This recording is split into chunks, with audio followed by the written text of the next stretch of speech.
Who's this guy right here I'm looking at? What up, y'all? You know who it is. Your boy Jada Kish, you know what I mean? Right now with Chris Strong. Shout out to Camden, New Jersey, all my niggas out there. Let's get right into it. Yeah.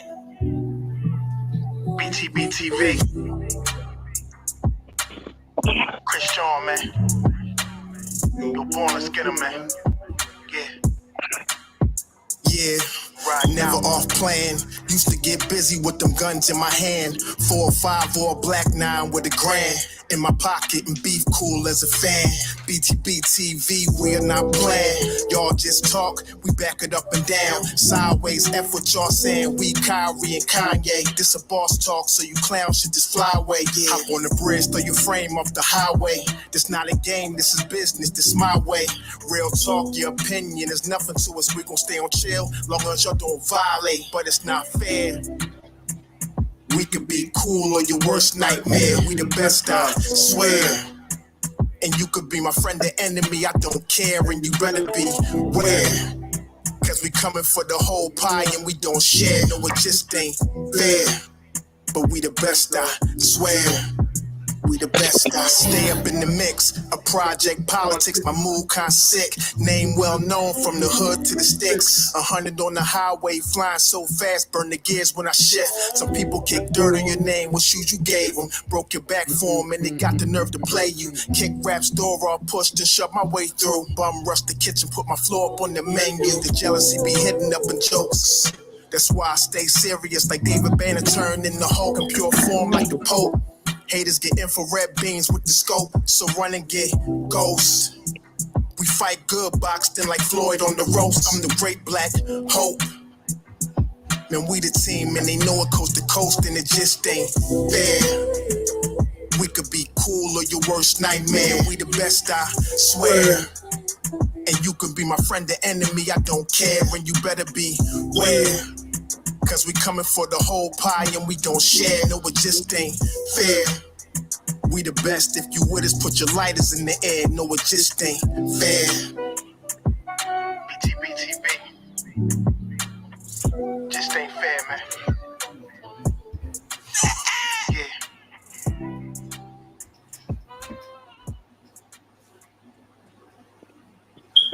Okay. Yo. This is the other song for you to hear, bruh. I told you, we write all my music for my shows. Yeah, this it right here. Let's get them born. Show them how we do this, man. BTBTV. Yeah. We bully the bullies. No run, no retreat. Yeah. BTBTV. One more time for y'all in the back. Y'all slow ninjas. Right. Yo, John Gotti flow, rap Pablo, Escobar status, rap game Corleone. I can show you how you lay back and watch your pockets grow. Stay away from devious women, end up like Papa Smoke. Y'all wake up every day twitching, like yo, I gotta post. I wake up everyday mission, it's $1 million notes, dominoes, bodies drop, rot stink like hollow toast. Broadway, man, if you know, then you know. I came for everything they said I couldn't have, got that and then some, and then some. My ones on overload, say y'all overdose. Your rappers in the tight squeeze and that clutch like Cobra rope, the okie doke. We don't go for that. All she wrote, another tale from the street, death and horror flow. The projects like a ghost trying to haunt your soul. Another tale from the street, homicide the foes who wanna play to them guns scream adios. Another tale from the street, black mafia. So Don Corleone mixed with Al Capone. Another. Alright, man. I just wanted you to hear a little bit extra. You know what I'm saying? That's my little bro right there. Salute, Chris Strong. Alright. He got a little Nas.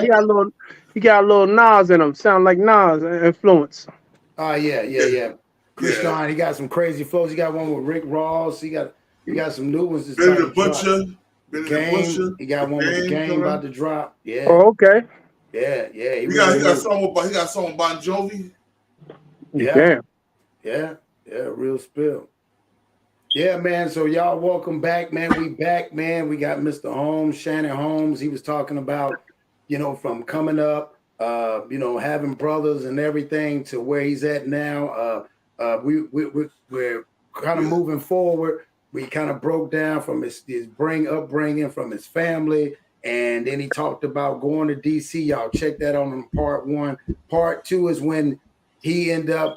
He was telling us right before we got off was the fact that the old head told him about his eyes and having all his eyes on both sides. He said, yeah. He said in here.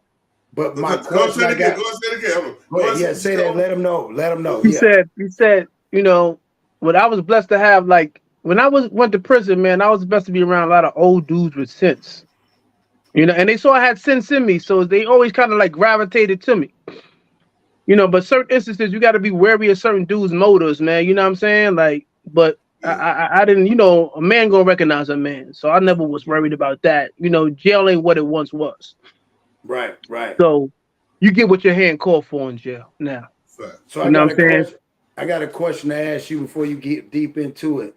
So a lot of us that went through those situations and been, going to jail or facing trials or whatnot. Could you elaborate a little bit? Like, how did it feel? Or was your parents at that time still alive? And my parents still alive now to this day. Okay.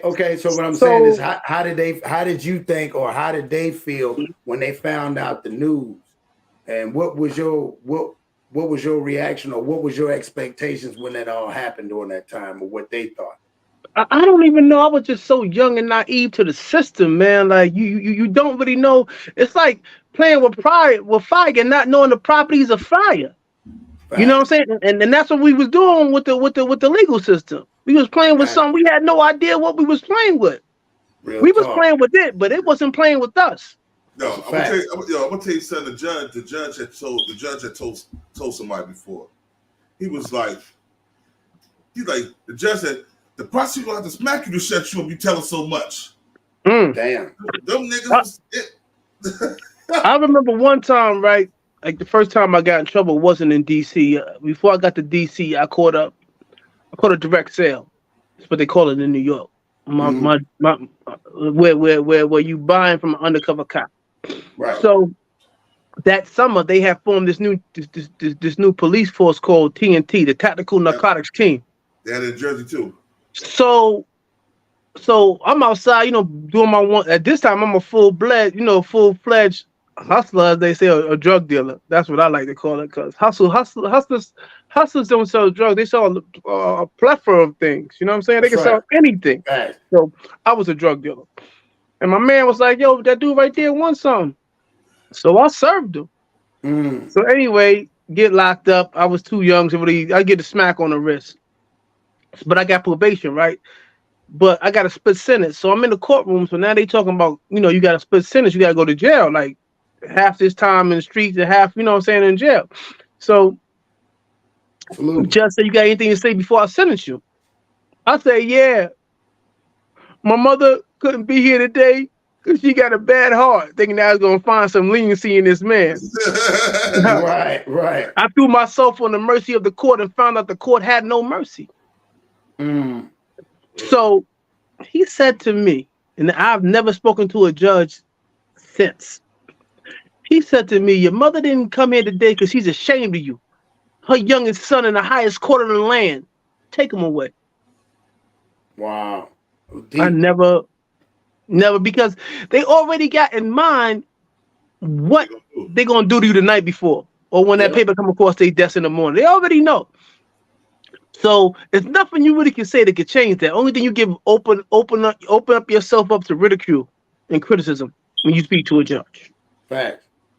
So, I never after that I closed my mouth. I just took my time to talk, just took whatever I was going to take and just didn't tell, because like that was the first thing, coming up in the game. That was the worst thing you could be, was a snitch. Facts. Snitches, they just say snitches get stitches. Found in body bags and dishes. That was the same when I was growing up. Yeah. That was the worst thing you ever could be. Slander your name. In some cases, your family had to move. Slander your family. That's right. Because your family can get you. Yeah, exactly. So I always say I came up in an era, man, where in the streets where men were men, held accountable, where they didn't tell you how to move, they showed you how to move. This is how you handle this, shorty. That's right. It wasn't no kick you out the car, give you a gun, and say go make a movie. They was willing to do whatever it is that they would ask you to do, and most dudes wouldn't even ask you to do if they knew you wasn't built like that. Right. Yeah. You know what I'm saying?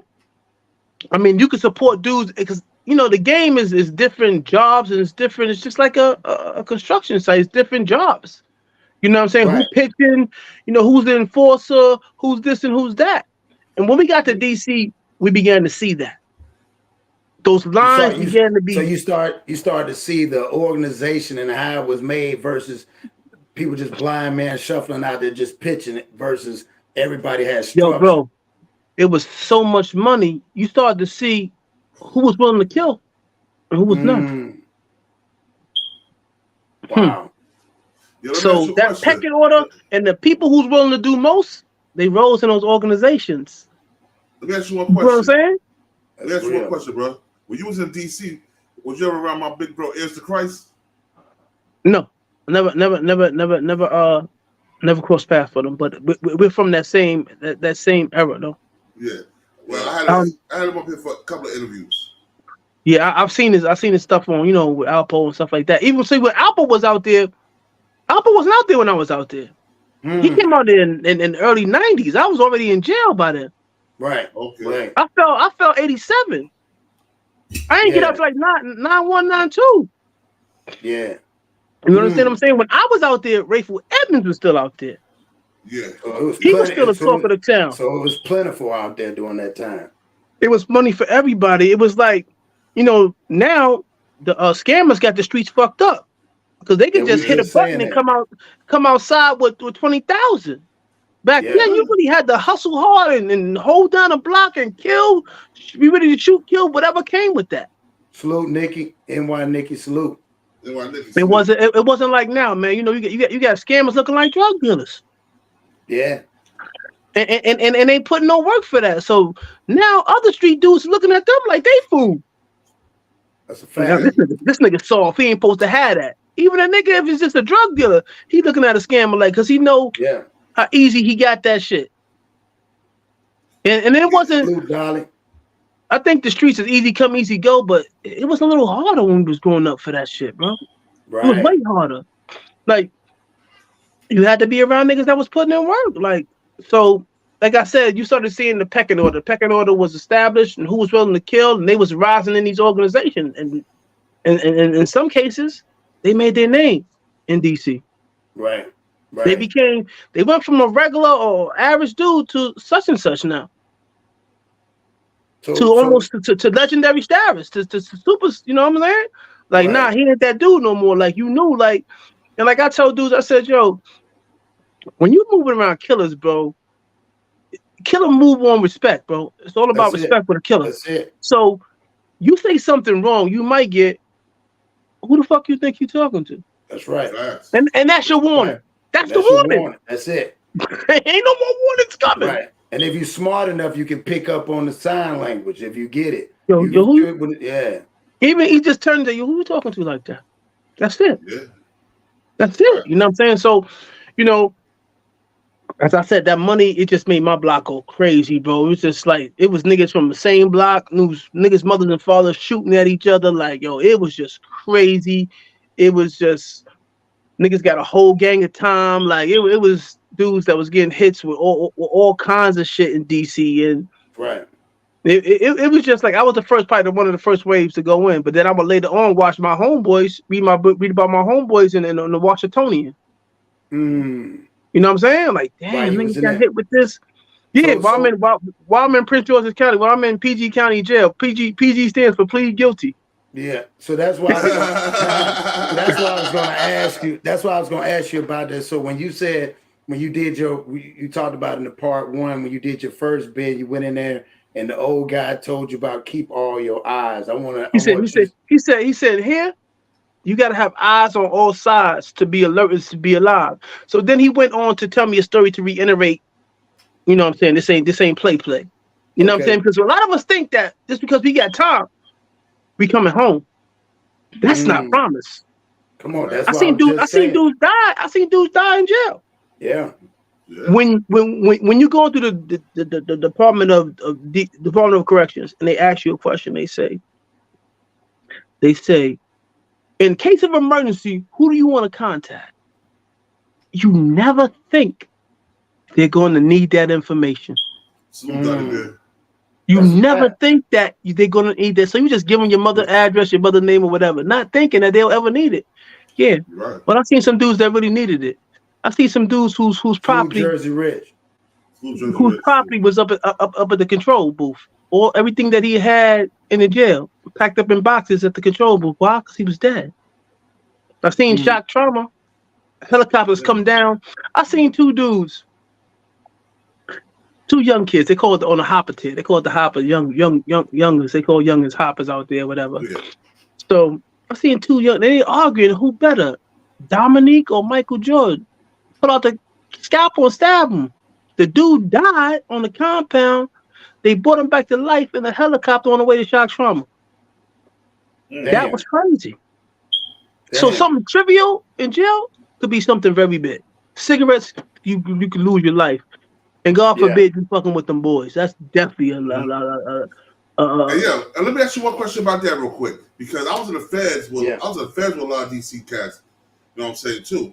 And they had a tendency. Now I'm cool with a lot of DC because my family's from DC. So I was in the feds with a lot of DC cats that was plentiful with messing with them chumps. Yeah. Yeah. Them boys. I don't know what it is about that. Not all of them I can't say, but not all of them. They known for that. Yeah. That's the stigma that's attached with that. I don't know what's up with that. You know what I'm saying? Hold on. Rayful was my cousin.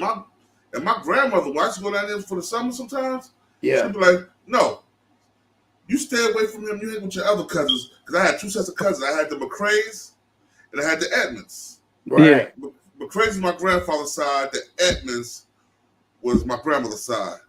And she was like, no, you stay with the grandfather's side. Stay away from him. He's no good. Yeah. Yeah. So the older dude, he tell me. So he goes on to tell me. He said, y'all was walking in the line, moving to the chow hall. He said, and the guy reached past me, stabbed the dude to the left and to the right, to the left and to the right of me. He said, so I don't not walk in crowds. I'm the first one in the chow hall or the last one, but I never walking in that crowd. Yeah. Damn, so you learn he's picking up on these survival lessons because salute. The name of the game becomes adapt and adopt. You have to adapt to the environment and adopt these ways. From the Romans, you do as the Romans do. Fact. I never thought I would be washing clothes out of a toilet. Come on, man. Yeah, fact. That's a fact. Hold up, keep your milk cold. Hold up, keep your milk and your juices cold in the toilet. Yeah. I never thought that, man. You know what I'm saying? And we make something unnatural confinement natural. You know what I'm saying? Survival of the fittest. Yeah. Yeah, so so you just adapt into these ways and stuff like that. And I told you to click up, we New York dudes and like, you know what I'm saying? So you have to make these allegiances and these alliances. I remember one time a parole man in New Jersey told me, he said, damn, you've been locked up in DC, you've been locked up in Maryland, you've been locked up in Pennsylvania, you've been locked up in New York, now New Jersey. He said, you're just a one-man East Coast crime wave. Yeah. Oh, so you was locked up in New Jersey too? Yeah, I did time in Northern State. I got a 5 flat in Northern State. Northern State, okay, yeah, right. That's right. No, that's right by Elizabeth. That's when it was illegal to be driving while black. You know what I'm saying? That's when it was pulling everybody. So, hell yeah. So I wasn't even writing yet. I wasn't even thinking about. I was still trying to find myself and my place in the world. You know what I'm saying? Met a couple dudes, couple solid dudes. Somebody said something. They said, rest in peace, Boss Bree. B.O. Yeah, that's my man. Yeah. God bless. My dude. Yeah, that's my man. It's like my brother to me. What I say, so we go to the what was I saying? What did I just say? You like a one man crew. You said he was in no, it's a one man East Coast crime wave. You know what I'm saying? I'm trying to laugh it off, but he like, damn, you know what I'm saying? So you know, whatever they said was money, I tried to get there, just thinking I could defeat the system. Because once you get that first taste of money, I think that's a curse. Yeah. Fact. It could be cursed, man. You just still chasing this, no different than the people you serving. Yep. That's a fact. You chasing that ghost, that chasing first that high. money, like, yo, yeah, you like. Yep. And so going to DC was a curse because you seen so much money run through it, and it wasn't all for me, but man, niggas was making tens of thousands a day. God forbid, on a Friday and a Saturday. Oh my God. So I want to ask you. So do you remember? Because everybody remember that time when they came and got you on that first time. Do you remember what happened? Like how they came and ran down on you? Yo, I always got locked up on a humble. I told you I was going to the store for my man, and the police is he's in the 7-Eleven. He see me. I got my New York swag. You know, I'm fresh dip. You know, polo, Guess jeans, and you know what I'm saying, boots. And so when I'm about to go to my car, he run out to his car and shit like that. I'm like, pull me over and find the work. So that was the first time. So it was never me getting caught up in a raid or anything like that. It's just Jonathan. It was just a humble. Well, they say you got knocked on a humble. Just wasn't whatever I was. I always say whatever I was supposed to be there at that time. So I was supposed to be locked up. So I got locked up. Came out on bail, did it again. Once I'm already committed to this lifestyle, I'm not living with my parents. I'm taking care of myself. So I have to continue to do what I do to eat. It's not even an option no more. Fact. You know what I'm saying? So I go to Baltimore, and in jail at that time, jail was just a place almost like a how can I say? What's that meeting when they call when you network? It's like a network.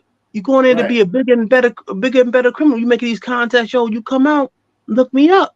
Fact. So it was a dude who told me that. Dude from Baltimore. We got real cool. You know what I'm saying?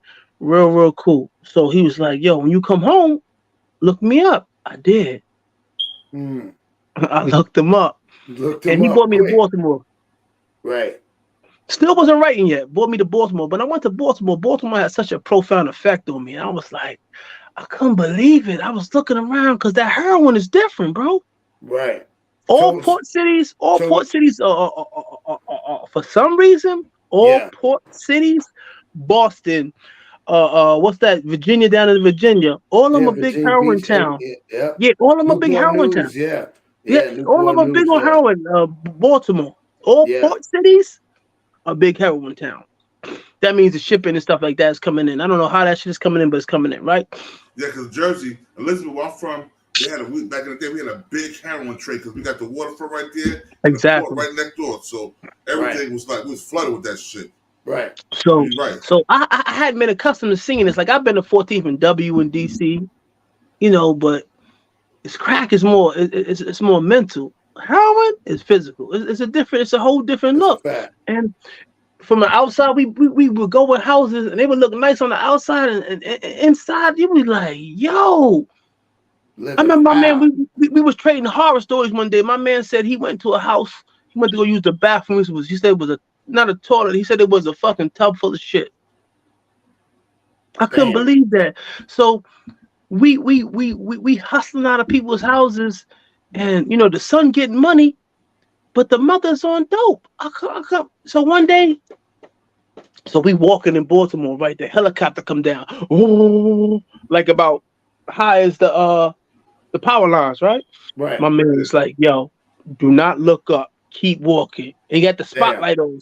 Damn, that's crazy. We like, yo, what the fuck is this though, right? So we didn't look up. So they finally let us pass.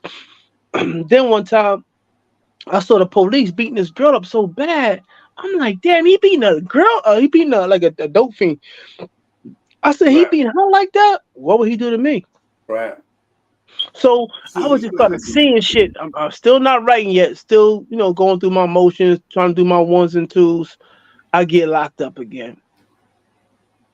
Come home, do the same thing again. Fast forward, I get locked up again. And this is where I start the third time. Third time's the charm. So now I'm 25. 25. This 9-5. I'm 25 years old. And I'm like, I come to this conclusion. I'm probably a couple years into the bid now. So maybe I'm like 28, 29 now. I'm like, damn. All my childhood peers is in their childbearing years. starting families and buying houses and getting mortgages, and I'm in here doing push-ups on the weight pal and yelling you set. That shit didn't sit right with me. It didn't sit right with my soul when I came to that realization. I said, God damn, it's got to be more to life than this. So I want to ask you something, and you said something, and what I did, like you said, a saying. You said, "Man, I didn't know what poverty was." He said, "You got New York is poverty, but Baltimore is a capital P." Here's what I said. You know, we know poverty. He said, "We know poverty." I said, "We know poverty," but they know poverty with a capital P, man. It was just shit it was just devastation that I had never seen before. Like, yo, decrepit shit. Like, I'm like, yo, this shit is crazy. Yeah. But I still wasn't writing. I was collecting information at that time. Looking back on it, I was just, you had to be there. You got to know what death is like to be around. You got to know what a shooting is like to be able to write about it and describe it accurately. Right. So, so my third bit, I'm coming to my senses, and I meet this kid. That would change my life.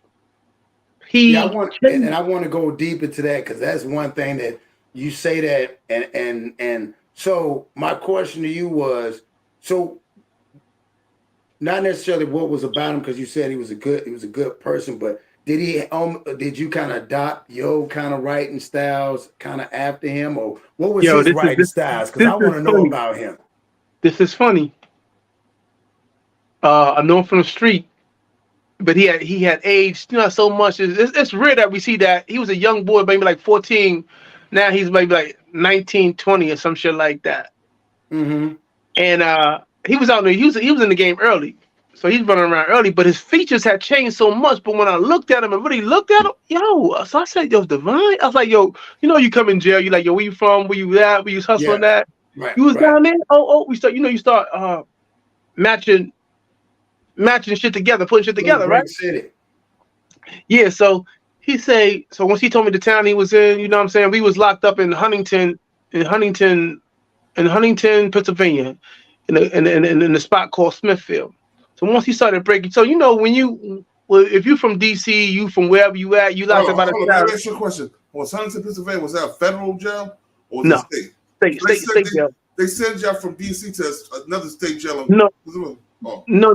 I never got locked up in DC. DC is a federal district. I locked up in Maryland. I did state time. So, because you said that line that crossed and you happened to get. I saw that. You got put on that side. When we was living, like, it literally sometimes it was just a street. The next block was DC, or the next block was Maryland. You know what I'm saying? We lived in Prince George's County, and it's just a weird line that borders all around DC. Remember, DC is not. They created DC. It's not a state. That's a fact. It's a Commonwealth. What is this? It's a DC's not a Commonwealth. Not Commonwealth. What's it called? It's a I forgot what they call it, man. I forgot what they call it.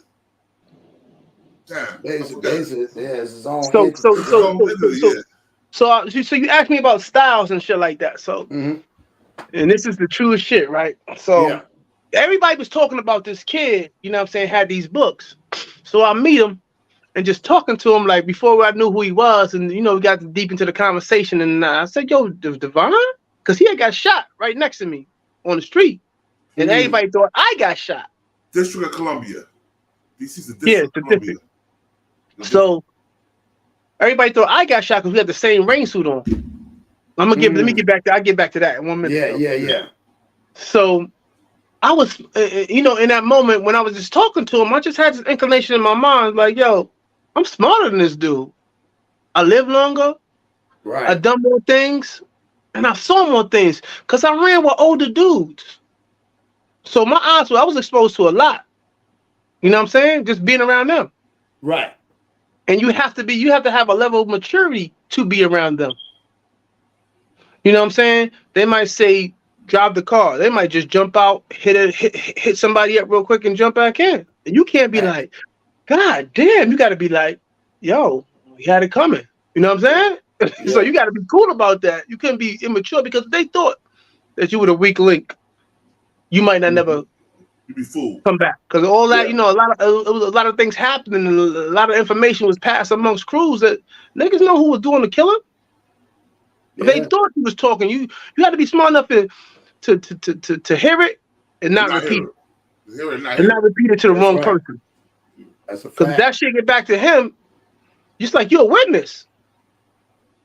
So Devon, so I'm talking to Devon, and I come with this, you know what I'm saying, with this thought in my mind. I'm smart in this nigga. I lived longer, I've done more things, I saw more things. And on top of that, I was a reader. I was one of the people you hear on the radio. Hey, listen, I'm a long time listener, first time caller. But I was a long time reader, first time writer. So that kid inspired me, but I never read none of his work because I didn't want to be the second him. I wanted to be the first me. Got you. And I felt like I was at a point in my life where I was easily influenced. That's why everybody on the radio sound like everybody on the radio, because they listen to the radio. That's a fact. You see what I'm saying? So that was my thing. I was like, nah, I will talk to this kid about writing and theory. I would never, like, he went to the hole and left me his books for like 30 days, 60 days. I never read his books, bro.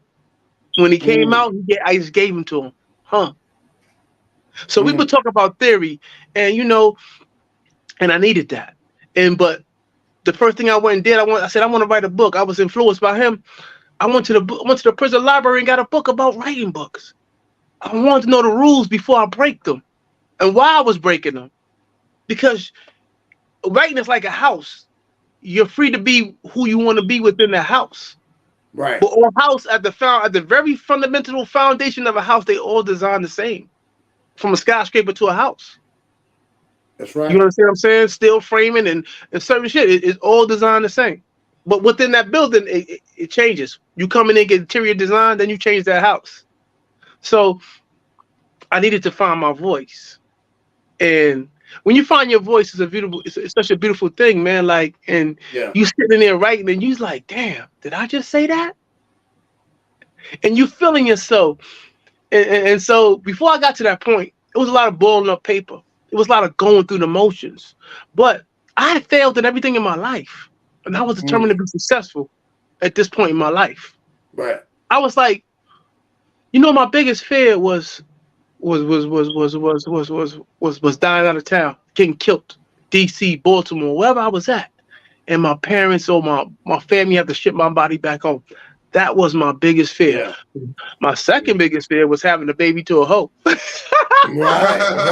Real, for real, man. Because you don't know, like, okay, here's the game. Like, the way New York dudes were really able to infiltrate DC real heavy was through the chicks. Yeah. Was through the chick. The chick's you come in town, you get a chick, she gonna tell you the game. She gonna give you the layout of the block, of the street, of the neighborhood. Such and such control this. Watch out for him. He is Jack Boy. He this. Right. All you gotta do is listen. So them same chicks that they discarded, we took in. Them same chicks that they ran through, we loved. Because we didn't know her history. Yeah. So it didn't matter to us. That's real. That nigga wasn't coming. That nigga that next door to you that fucked you, he wasn't coming and telling me that. You my girl. And just because, and that girl could be so just misguided, and you just showed her that love, she ready to go through the fire for you. She ready to take a state bid for you. She ready to go to New York and get some bricks for you. Yeah, just you showed her some love, and them niggas just threw her away. Yeah. That was the capability of a New York dude. He can find value in something you consider garbage. Wow. So when you was in there, so like you say, so while you was gritty get out, so did he? So I guess what I read, did he pass away in jail? He passed away in jail. He passed away in jail. So one day I was I played basketball. Yeah. He played. He wasn't that good. I mean, I was competitively good. I wouldn't say I was college material, but I played with dudes that was in college. You know what I'm saying? So you meet some dudes in jail that are so wonderfully talented. You're like, yo, dog, what the fuck are you doing here? Facts. You supposed to be in the league somewhere. Like unstoppable. Christian, salute. Unstoppable, man. It was this kid from Philly, man. I couldn't do nothing with him. Nothing. He would come down. You would thought he was Allen Iverson. He would come down every play and yell, "Clear that shit out." Hell no. Yo, bro, hit me with his cross, and I was stuck, and he was gone. That shit So crazy. yeah, so the day that Devon died, he went up like for a rebound, he had a brain aneurysm, and came down dead. Hit his head, came down dead, and that kind of made me look at life or even jail differently. Like tomorrow's not promised. Like and I felt like in that instance, our roles would reverse. That could have been me on that. So it kind of made me go harder at that time. Right. But I think I was already like I made the mistake early in writing my book. I showed, because prison is a hateful place. You don't got no friends there, man. I always say that. You don't got no friends. You got associates. Right. You know what I'm saying? So we not friends, nigga. We friendly. You know what I'm saying? Yeah. Facts. And some dudes like my man once told me, he said, "Yo, sometimes you gotta leave them niggas where you find them." Right. He said, because he went home, took a little prison friendship home, and they got out, did some things, and the nigga told on him. Wow. Told on him. So what was I saying? Devon. So Devon. So he went up. He went up for the rebound. Yeah. He died. Right. So okay. So by that time, so I was saying that I showed somebody my book before it was ready. It was another kid in there. His name was Ohio. It was a couple people, like very few people from out of town. We were the minority. Okay. You know what I'm saying?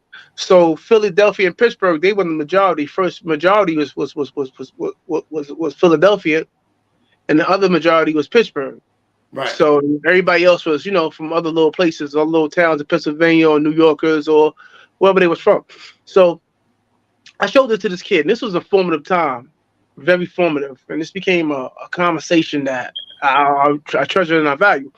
And he said to me, I was happy I was doing something constructive, first of all. So he said to me, he said, "Yo," he said, "New York, get you a dictionary and thesaurus." And it was very few things in my life that I didn't question. I'm very inquisitive, but I didn't question him. I did what he told me to do, and I never looked back. I never looked. I went to the commissary. Got me, because he probably saw I was right. And the. So writing is like an exercise. Yeah. At first you're doing exercise. At first you're physically weak, but through repetition, you become strong. So same thing with a pen. Through repetition, I became the guy that you see now. You know what I'm saying? But I was willing to put in the work. I was willing to lock in the cell. CO deadlock my cell. I'm not coming out today. Right. You know what I'm saying? I was willing to pull in that work. And so when I found my voice, your voice is the thing that you hear, like a singer when they found their voice. Is no different than that. Your voice is the thing you hear in your head when you're reading. That's right. And it's like, damn, did I say that? So it was this one kid in jail from Philly, my man She from West Philly. I says to him, he was a reader. Me and this dude used to go to the library practically every day. We used to swap books. You know what I'm saying? We used to trade, yo, check this out, check this out. This shit fire right here. This shit fire right here. So we wasn't friends, but we was friendly. So one day I says to him, I says, "Yo, I got something I want you to read." He said, "Yo, before we lock in, bring it down to my cell." So I do. And I can remember this like it was yesterday. So the next morning when breakfast, when cell doors hit for breakfast, he shot up the tier to my cell. He said, "Yo, where the rest of this shit at?" Wow. And these was his exact words. He said, "Yo, Shannon, you can get a couple of dollars with this." I said, "What?" He thinks this about me, and I'm not his friend. A light bulb went off in my head. Because I was never writing to get signed. I was writing to kill time. You know what I'm saying? That's a bar. I wasn't writing it. I didn't know where this was taking me. But I was willing to enjoy that journey. Yeah. I wanted to be successful. So once he put that thought in my head, I said, he thinks this, because you don't got friends in jail. You do not have friends. You make these allegiances and these alliances, you friendly, but you don't have friends in jail. That's facts. So when he put that thought, I said, okay, he thinks this about me. Because, you know, one thing about jail, still sharp and still, they'll tell you they'll tell you got it when you got it, and they'll gladly tell you if you don't. That's right. That's a fact. So I knew I had it. I had it. Yeah. You know, I've heard this thing this guy say before. He said LeBron James has it. What you call it? Michael Jordan has it. It is the factor. So it was dudes in prison like, yo, when I first started writing, it was dudes in prison that could write circles around me. Literally. They were that naturally talented. But the naturally talented are the most laziest people you're ever going to meet on this earth. That's a fact. Because they feel like they don't have to work. They feel like they don't have to work. They could turn it on and turn it off like a water faucet. Yeah. They're that God gifted. Like, you ever play a dude, you say, man, I'm gonna give you point game, bro. And then he just said, you take, and then he just go off. You won't score. Yeah, you just go off. Because he needs something to challenge him. So it was a bunch of dudes in jail that was writing, but they just was lazy. And you know, it was a bunch of dudes that they just wanted to talk about writing. You can't talk about writing. You got to write it. You got to write. You got to write. That's why I hate when people sit around and talk. You can't be doing all that talking, man. Actions speak louder than words any day. Bro, I was supposed to lock in and go, because this is another thing too. I didn't have any kids at the time, man. And I wanted to leave a legacy. I wanted people to know that Shannon Holmes walked, talk, breathe. That's the way I feel. And thought. So this is I looked at it different. I looked at it as a legacy. Ashes to ashes and dust to dust. My writing has been recorded. I put my footprints in the sands of time. That's right. They know Shannon Holmes. You might not know about it. Well, you know, they even said it. Even one of the famous things I've always heard. Your boy said, man, Dame said, he said, man, I don't hustle for my first name. I hustle for my last name. And that's, so you might not. Yeah. You might not know my face, but you know my fucking name, Shannon Holmes. I heard that. I hear people say that. Like when I was like, what's your name? Shit, I heard that before. Yeah. I hated my name growing up. You know how many fights I had over my name? Like a girl name. Yeah. Shannon, that's a girl's name. Pat. So but when I became an author, it was like, yo, this shit got a ring to it. I likes this shit. I fucks with this shit. Because you might know a Shannon and you might know a Holmes, but you don't know no Shannon Holmes. It's just an odd name. Salute. So still wasn't where I wanted to, you know, I still wanted to take this thing further. I didn't want this shit to just start in the jailhouse and end here. Yes. So as a kid, I used to always read album covers. You know, back in the days, you had the big album 45s. So I had to read the album covers, whatever, Commodores, Michael Jackson. I used to read the album cover. I don't know why. But I used to read, because, you know, your mom's had a record collection, you know what I'm saying? Right, so I sit there and read the album cover. And on the album cover, it was the address. It was the address of the record company. Also on the album cover was the person who wrote the song. Facts. And I used to be like, written by, Michael Jackson ain't write that song. You know what I'm saying? So, exactly. That's how I learned too. I started learning that, oh shit, is something bigger than just that. Yeah. So what I did was I went to the book. I went open the book one day and it was the address of the book was in there. Okay. All right. So at that time it was Sister Soldier, Terry Woods, True to the Game, Coach Whenever. And my mother used to always tell me as a kid, yo, Shannon, all you want to do is eat, sleep, and run the streets. Right. So when I read these books, I was like, yo, shit, this is my life. This is my life right here. I live this shit. Right. I breathe this shit. You know what I'm saying? So I said, I think, how did I come? I came up with my title first. So it was a dude, I was out there with a dude in Pennsylvania. He used to always say, yo, I'm from Be More Where You See More. Please be more careful. You say you need to be more careful. So I just chop that be more careful. Okay. I said, they say what's in the name. I say everything. Everything is be more. That's true. Everything is a name. So the name began to resonate with me. I began on my secret mission writing. Seen the kid, met the kid, Divine dies. The book is already written. So me and Divine, before Divine passed, we had this meeting, we had this talk. We used to meet in the yard all the time. And he told me, so the book was written, he read it. He said, yo, he gave me some good constructive criticism. A lot of people can't take constructive criticism. If you're trying to do something, you have to be able to take constructive criticism. Right. Because many times, you know, all them hours I sat on that book, looking at it, and sometimes somebody would come right behind me and say, "Yo, you know, you missed a period right there. How did I see that?"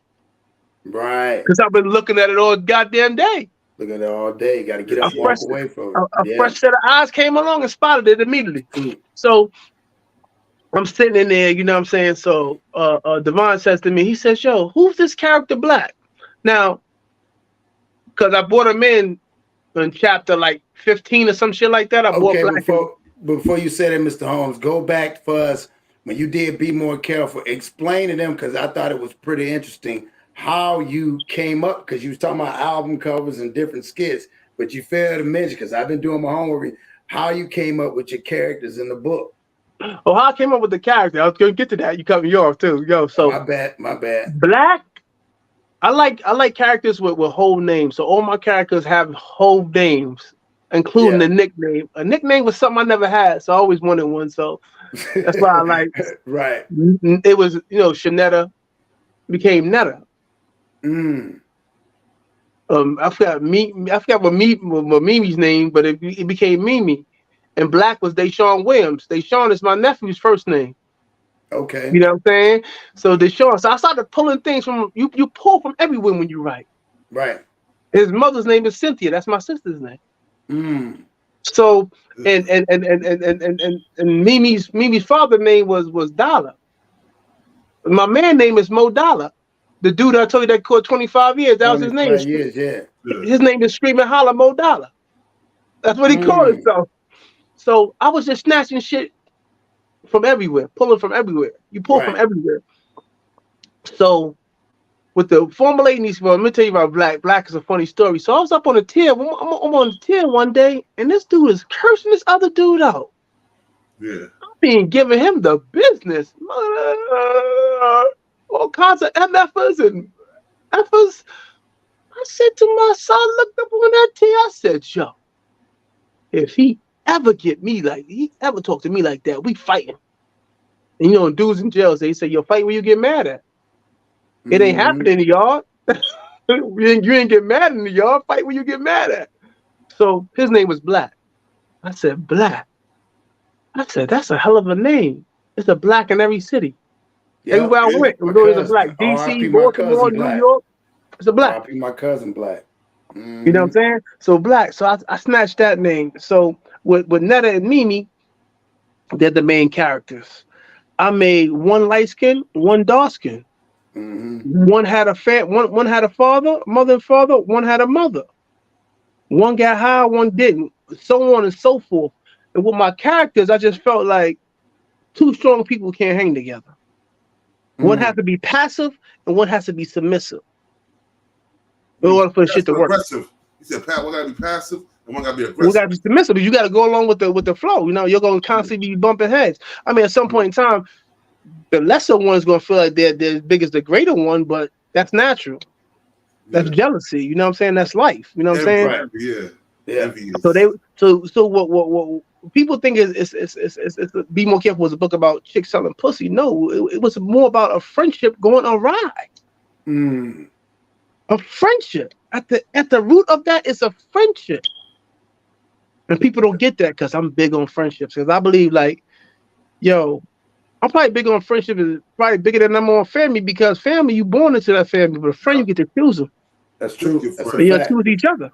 You know what I'm saying? So that's why I'm really kind of big on that. You know what I'm saying? And growing up, I didn't have my brothers. I had my friends. So if something really got out of pocket, I went to my friends. I ran to my friend. My mother always used to say, "Boy, you love your friends." She always used to say this too. She said, "Your friends ain't your friends." And when you do that time, you start doing them bits, you get to see what she was talking about. So this is what she was talking about. That is but if it's truly your friend, see, I don't call, if I call a person my friend, I call that person my brother. You know what I'm saying? Friend is was the most misused friend in love in the English language. Yeah. You know what I'm saying? So what was I saying? Your mother told you. You said you realized what your mother was saying when you got locked up. Yeah, about my friends and stuff.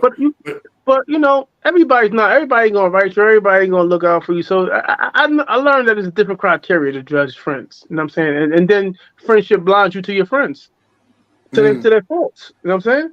So nigga cannot do something for you, come right back out and be hang with them left and right. That's true. You know what I'm saying? So when your man's looked at your book and like you said, he got you to tweak a little bit of it. So he told me about that. He constructive criticism, but by that time the jail is just cashing up and blowing up in the jail. It's like I'm coming through the child hole and I just see niggas whispering and pointing. Yo, that's that kid right there. At the corner of my peripheral, I'm seeing it. Like, you know what I'm saying? So yeah. By that time they had stamped it. It was like, yo, I had like, yo, let me wait to read it. Let me get that book up next, right? Yo, you know what I'm saying? Like that. So it was one kid who came up to me. He said, yo, bro, if I had this kid named Walla, God bless him. He said, yo, Shannon, if I had a hat on, I would take my hat off to you. That was the most highly complimented thing that someone ever told me. You know what I'm saying? Like, yo, bro, he said, you did your thing on that. And I did because I waited almost 30 years to be successful. That was my moment. And I recognized that was my moment. And I poured my entire being into that moment to be successful. It wasn't nothing that was going to stop me from being successful.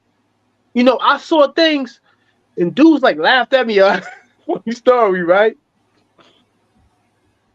Dudes laughed at me. I told these dudes, yo, I'm writing a book. And they was like, some dudes I used to work out with, they was like, my man Hawk from Philly, funny nigga. So he said, yo, we gonna have a book signing in the prison yard. You're gonna write your book, we're gonna sign your book over this trash can, and we gonna throw it in that trash can. Yo, bro, do you know how hurt I was? Oh, I know, because I got my own clothing line. I go through that. It's a hurtful feeling, bro, because you done poured a lot into it. I had to laugh to keep from crying. Yeah. I could have fought these niggas, but I've been all in my feelings. Yeah. You know what I'm saying? I couldn't have beat all of them, but I could have beat a good majority or maybe half of them. Everybody laughing at my expense, right? But know what I did? I internalized that shit. That's I said, yo, I show you what I'm gonna be. It's not between you and me, bro. It's between me and my God. That's it. Whatever I believe. So I usually tell people a lot of time, I'll meet you at the finish line. I'll see you at the finish line. Yeah. No matter what you do, you can trip me up, but I'll see you there. Yeah. I just feel like this about talent, bro, especially about mine. You can never stop talent. It'll always prevail. That's right. You can slow it up, trip it up. That's right. Perhaps. That's right. But if the person with talent is diligent, he's gonna make it where he's supposed to go. That's right. You know what I'm saying? So you just gotta believe in yourself. So I can understand why when 50 came along, he was cocky, he was arrogant, or Jay, they consider Jay cocky because those are defense mechanisms for people not believing in them. Yeah, early. That's true. When they knew they had the talent to do everything they said they wasn't really, when they believed in themselves and nobody believed. Nah, that's real. And so that was me. Like, you know, once I got the stamp, it felt good to be validated, but I knew it all the time. So when you got it stamped while you was in jail, did you ever start working on your other books at that time, or you just focus on? No, it's funny because when I was writing Be More Careful, Bad Girls came to me. The story for Bad Girls came to me. Yeah. I stopped and wrote down the first chapter. One of the most powerful first chapters I ever wrote in my life. Wow. When your mind be working, because you know with every bust, Bad Girls came about this. With every bust that came to the jail with new inmates, they came up there with stripper stories.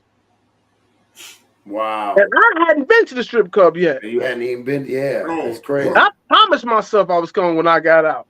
Yeah. So you had to go. Right? How was the first strip club experience? Oh, that shit was whack, bro. Because you know, like we go without sex for years in them places. So seeing ass and seeing titties, that don't excite me. Right. Me touching it, that excites me. Facts. But I kind of understood the environment there. Like, I know I'm not the most cutest nigga in the world. They try to make you feel like that. But there's girls in there.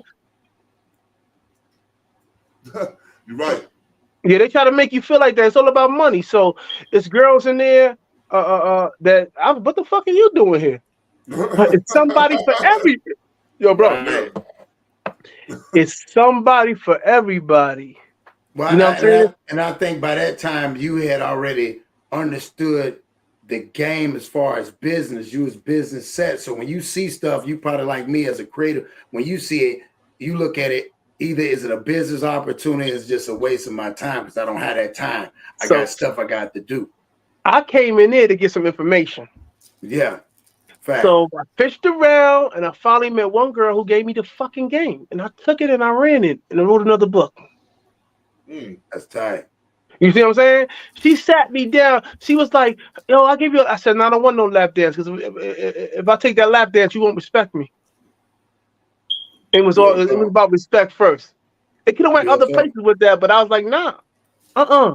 Keeping my dick in my pants. I fucked up money in the streets. I'm dealing with chicks I wasn't supposed to deal with, that I had business relationships with. I was determined not to do it here. Even with like Terry Woods, not to say that, you know, she was interested, I was interested in her or she was interested in me. But we were in close proximity for a long time. Yeah. You know, sometimes people start looking strange in their thoughts. You know, looking good to you. Yeah. You know what I'm saying? And hold on, Terry Woods. The Terry Woods, if we want to ask you about that too. Come on, we want to finish. Yes, I'm just saying, you know, like I wasn't going to Terry Woods, so yeah, but you know, so it just never happened, like, you know what I'm saying? So I just wanted to, like, even with Be More Careful doing this movie, I kept my dick in my pants. Them girls couldn't give me what I wanted. I want power. You can't give me what I want. You could take some from me though. Yeah. So I had to be careful. So certain instances, man, it just ain't worth it. Like it's just not, man. You got to understand where you want to go and where you want to be, man. And how can you further your own cause? You can't go around shooting yourself in the foot, bro. That's a fact. That's a fact. You know what I'm saying? Because people will help you make some money. People will help you spend some money. They'll never help you make nothing. Make it. So when you was in there, when did you reach out to her? No, I'm not talking about her. What was you shopping your books around? What I'm saying is okay. So you got all these books, the Bad Girls, everything. No, I didn't have Bad Girl. I only had the first chapter of Bad Girl. I only wrote one book in prison. That was Be More Careful. Okay, so everything else came out on the street. So when you got out, did you first thing moving was did you hit the ground like Bourne was about to say? Did you start shopping it around, or was I shopped that shit while I was in prison, bro. I got shot up in prison. Oh, I didn't know that. I didn't know you got a deal in prison. Okay, let's get to that then. So let's get to that. As my man Zip the Drip would say, let's get to that. So let's get to that. So they gave me 20 free envelopes a month in prison. I didn't have nobody to write. I started writing book companies. You know what I'm saying? And another older inmate, he told me, he said, yo, sometimes you gotta take a shot in the dark. You might hit something. Well, this was my shot in the dark. I watched that man go back to court on a legal technicality and win his case on appeal. He never came back to that jail. He went home on a technicality. Wow. That's what he told me. So that was my last thought of him. Sometimes you got to take a shot in the dark. When I came to my point in my life, this was my shot in the dark. I started writing people. What you gonna do? Tell me no? Well, you already telling me no. That's right. Yeah, you already telling me no if I don't ask. But if I ask, the answer just might be yes. Might be yes. That's real. And you said something. And you said something deep too. I saw an interview. You said you got tired of, and a lot of these young folks don't get this. And I had to add this in there. You said something. I got tired of doing time, and I felt this last time was doing me. Okay, no. Or how you put it. I saw something in jail, man, and it said, yo, don't serve time, let time serve you. Yeah, there you go. And so I said that to say this. I was going to be successful, man. The world didn't know I existed. I knew the world existed. Damn, the world didn't know I was coming. I knew I was coming. I'm coming. So I was able to take my time and craft the best book I could possibly craft. It took me 9 months. You talking to a dude who dropped out of high school, who got a GED in jail. I had no literary training. All I had was desire. Come on. My desire pushed me further. Huh? You went to college jail too? Or just GED? Nah. When I started going to jail, that crime bill came out. Clinton took all that shit away. Oh, okay. Yeah. I wasn't interested in that when my first bit. You know what I'm saying? I'm listening to playing basketball, running to y'all, eating pies and telling lies. You know what I'm saying? Real talk. You know, showing pictures of what you did. You know, it takes some time for you to be you to mature to that stage. For me, you know what I'm saying? Yeah. So I'm not the type of dude. I'm not like school doesn't really interest me. I don't learn well. I don't learn well in classroom settings. Some of the skills I got, I've taught myself because I want to teach myself. YouTube became my teacher. I taught myself how to edit, and just started doing videos, and then I edited my first movie. Yeah, that's and I hate to cut you off, man. When I heard them say that you went from being in jail and I saw your movie premiere, and it blew my mind.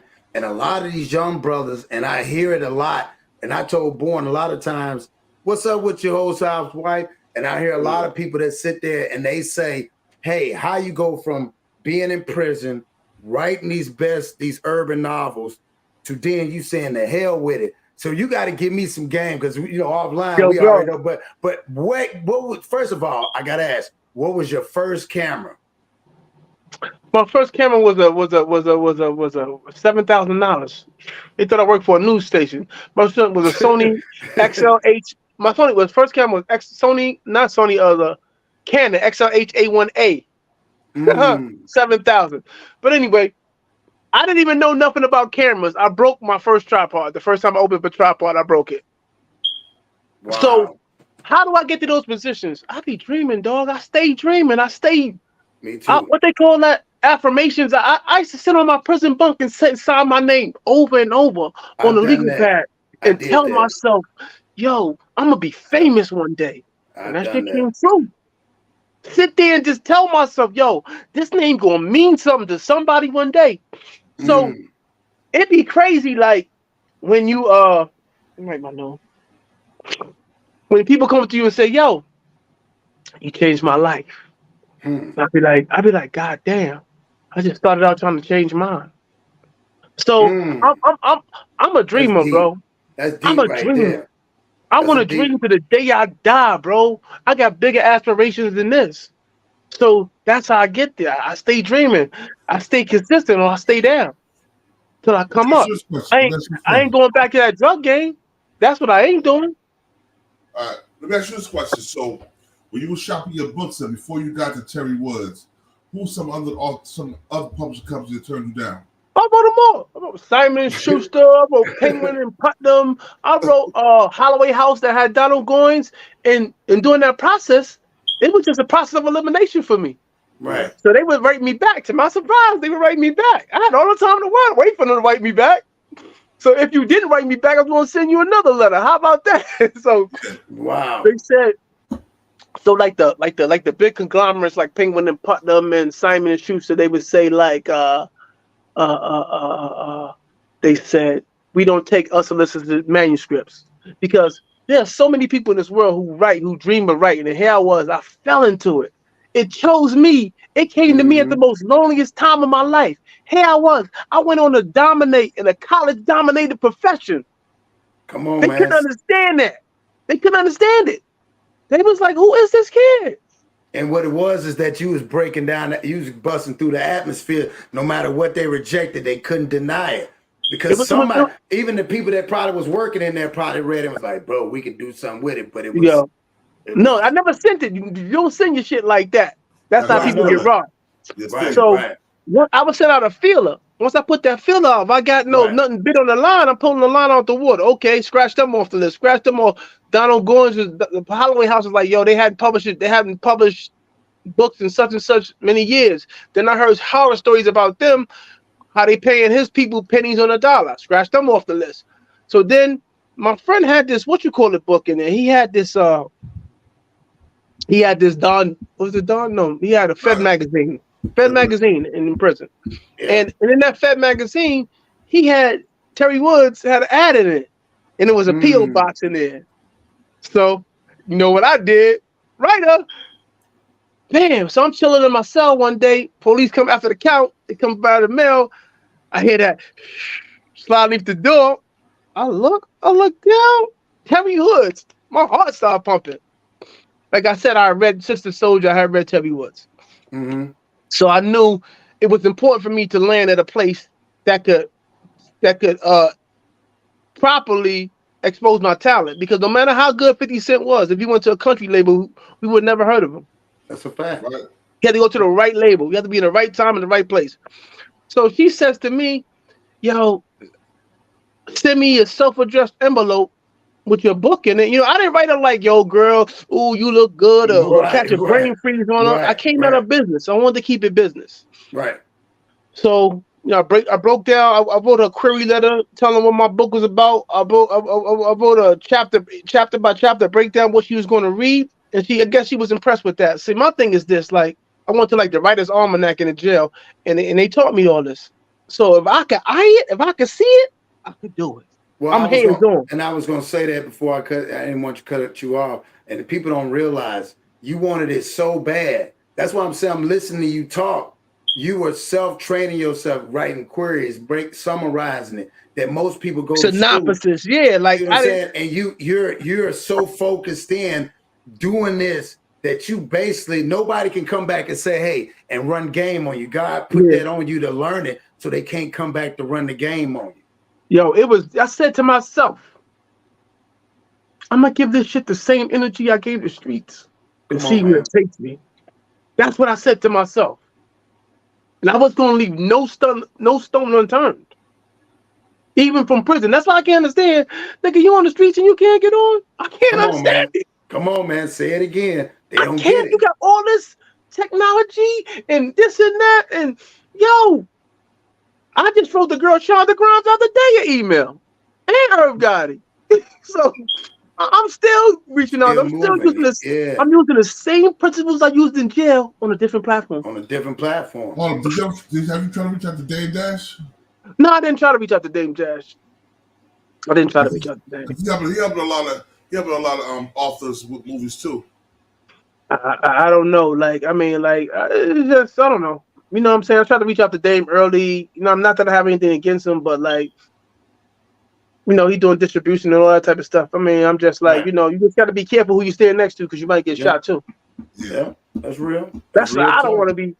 That's not of my making. That's right. You got you know what I'm saying? Yeah. So I you know what I mean. So anyway, I don't want to take on nobody's cause. It'll be the sacrificial lamb for anybody. Yeah. True.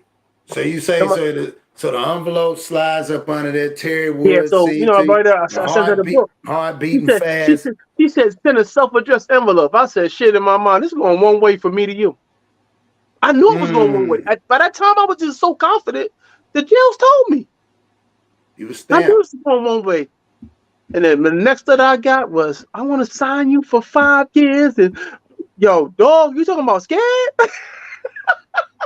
So you think you was more scared? You say you was more scared at her signing it than in jail, huh? You're like, man, what the hell? I'm about to change my life.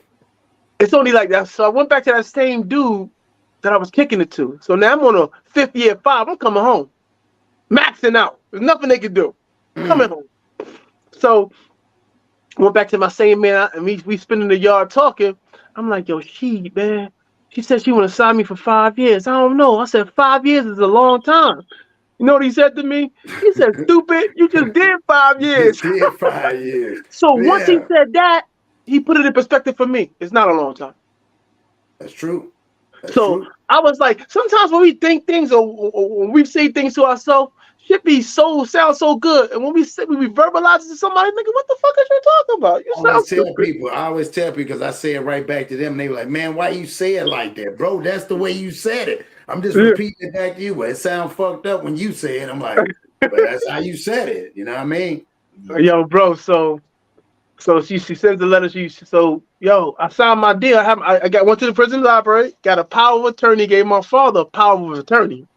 That's crazy. And he signed the deal for me. So I was getting like 2,500, 2,500. I was that's how they would. She give me 10,000. She gave me 2,500, right?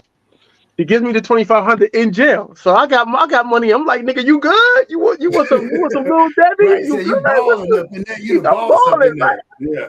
You know what I'm saying? You fucked up. So boom, you know what I'm saying? So now that I do it, everybody like, hey, yo, how you doing it? Now everybody want to know. A couple months ago, y'all niggas the same niggas just laughing at me. Yep. Real talk. So, you know, I went home. I always say this, dog. I went in jail a criminal, came out with a career. That's like deep. I was the first to do it. A lot of niggas is doing it now, but I was the first to do it, to dream that, to have the audacity to dream I could be more than my current situation. I never get that credit. I gave hope to the hopeless. You did, bro. I mean, like when I told people about you, I was like, yeah, man, we're gonna be interviewing Shannon Holmes. They was like, yo, for real, be more careful. Like, bro, like Yo, that was the book that got Bubba cooked. You know what I'm saying? Yeah, real talk, Yo, man. That book took me all across the country in places I never thought I would be. I'm in hotels and 5-star hotels eating breakfast for $200 and like, what the fuck did I eat? That cost $200 and it still ain't full. Yeah. Yeah, that's for I'm real. there like, I'm like, damn, I wish my man was here. I'm on tour. Yo, they got me like a king, bro. They roll out the red carpet for me. I'm like, poor little black boy from the Bronx. I wasn't poor, but I'm like, God damn. That's this crazy. Is crazy. And you know that. So I hate to fast forward. So I know I'm jumping around because I'm excited to hear. Okay, so you're able to get the book signed before you get out of jail, and then boom, the book's taken off. So the book don't take off yet. No. Okay, all right. That's what I want to get to. Go ahead. All right now. All right. That's home. Okay. I come home. That was a 2000 summer. Damn, you know, I got something to look forward to, man. But I gotta stay focused. Yeah. And I said to myself, yo, Shannon, and I say it to myself now. The money coming. I just got to be allowed to spend it. So I walked that path. I walked that straight path. I changed people, places, and things. The people I hung with, the places I went to, and the things I did all led me to jail. I couldn't have that no more. Come on, man. That's true. I couldn't risk it no more. I had something to look forward to. So I took my ass, got me a job. Went to work. Say you went to get here. Right. And them niggas riding past me. It was CB, you know, ride past me. And when I got my shit, same niggas thought my front seat was their front seat. Yo, what we doing tonight? Nothing. Not shit. You know what I'm saying? Yo, some hoes over there. Oh, okay, that's cool. You know what I'm saying? So, boom, they always got something. People, when you're doing something, people, me and my man was talking about this, people always have an opinion of what you should be doing. Always. Them the ones that ain't doing shit. Them the ones that ain't doing shit. I would be driving this. They didn't even know I had a company. I wasn't going to explain that. I saw something. This book shit was like the drug game to me, bro. I didn't come in here to be a worker all my life, nigga. I wanted to be a boss. And and if you're not trying to be a boss, what exactly are you trying to be? That's what I tell everybody. So what are you trying to be? I'm looking at the game. I get in the game, you know. So my book didn't come right out. Went to work. You know what I'm saying? Did my shit. So I can remember Terry telling me, yo, I can't keep spending true to the game money on Be More Careful. Okay. That's what I said, right? That first month that shit came out, that shit made $5,000. And I ain't never received nothing under $5,000 for Be More Careful ever. Come on, man. That first year. Okay. That first year, I made $100,000. Come on, man. I had $100,000 in the bank, but we generated 1.5 million. If I had 100,000, she got 500,000. And because you count money, you count other people's money. It's just a natural recourse of humans. Facts. So I remember one day she checked me hard body. I was like, yo, so how much money you made? Yes. Don't worry about mine. That's what she told me. In not so nice fashion. Don't count my money. Said, But so it goes from, you know, author, publisher, retail stores. And they get the biggest tax on it. I was only getting $1.50 a book. We literally sold 100,000 books that year. Right. She was getting maybe $5,000 to $6,000 a book. Yeah. From just sending the books out, from doing nothing. Doing nothing. And the retailers, they got the most. They got $15 a book. $15. Yep. So we generated 1.5. So we generated 1.5. That first year. So go ahead, ask your question, boy. Hold on. That's what I was going to ask you. I was like, when you first got signed the book there, you said how long it took for you to generate the money for it. Man, she was I can't say one thing I can't say about Tubby Woods. She was very, very good with that, like paying me. So when she got it, I got it. So she was hitting me over like $15,000 checks. But she was like, are you happy now? Money don't make me happy, bro. Money can't make me happy. It only can make me happier. Happiness is from within. What I'm trying to ask you though is, did you ever try to get a bigger cut from her off your books than $1.50? Nah. Okay, so let me get to that though. All right, go ahead. People are looking and watching your earning potential. Trust me. So I started hearing the whispers. They're like, yo, you're worth $400,000. I said, what? You said what? You what? They said that you were 400,000, 300,000. Because I was doing my numbers. Damn. So I said, damn, I kind of looked at that, kind of hurt me to hear that from strangers than to not hear it from my mentor. That's a fact. And I said, damn, well, but I guess it would, I'm guessing, no shots and no shade to Terry. I'm guessing that would, for me, knowing my value would hurt her because, let's be honest, she didn't have that money. She didn't have that money that the white people, them old long money that the white people, they play this game when you ashes and dust to dust, they'll still be selling your book. Still be selling your book. Facts. That's so a fact. I guess for me not to know, but I heard anyway. I was out and about, and people were, drawn to me. They didn't want to know who this kid was. Where did he come from? And I can remember just the internet first starting up, and it was dial up and all this type of shit. Yeah, I can remember me reading my reviews on the internet, and they kind of hurt me, right? They was like, yo, the internet some cold, cruel motherfuckers on the internet, what you talking about? Even now, we know this. We on this internet every day, interviewing people and doing shows. Niggas shit rough. Somebody said, yo, this is not literature. This is garbage. I was like, that shit crushed me, kid. Yeah. I know. But I had to think about it. I said, well, obviously he read the book. So obviously he bought the book. So that man's entitled to his opinion. I got paid either way. That's right. So from that, I just let it. I said, but it's so much worse things you could be doing. And hey, you gravitated to something good. I couldn't understand that. I couldn't understand the hate. That's why I always say I love the love. I hate the hate. Yeah. That's what I'm saying? So I couldn't understand why somebody would be tearing somebody down, especially me coming from where I came from, doing what I was doing. Being a nuisance in the community. You know what I'm saying? Facts. Committing genocide and all this type. You're like, damn, like, bro, like you can't win for losing sometimes, but you gotta take the good with the bad. So I learned to do that. So shit is flying off the roof. Shit is flying out the. We can't. This book is hot. And at this time, were your kids, your daughters born? They wasn't even born. Okay. I had daughters, and my kids wasn't even born. They were born maybe 2 years after 03. Okay. That was 2000. So they were born like 03 and 04. Right. Okay. I wanted to have my kids. I had my kids so late. I wanted to have my kids back to back into the same woman. Right. It was just something my mother always told me. She was like, yo, Shannon, I gave you one father. Something she drilled into my head. It was something my father always told me. Shannon, don't get no already made family. Well, I was like 30, 33 when I had my kids. So it wasn't so many chicks that didn't have kids by that time. So I really, you know what I'm saying?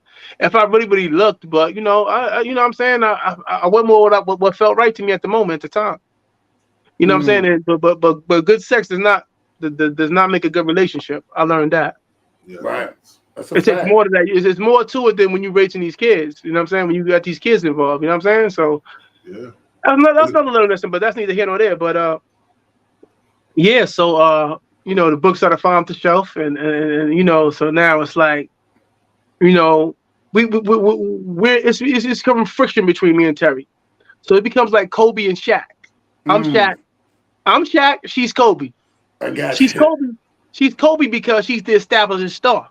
I'm the new kid on the block. Fact. You know what I'm saying? Fact. So everything. So Shaq gets the ball.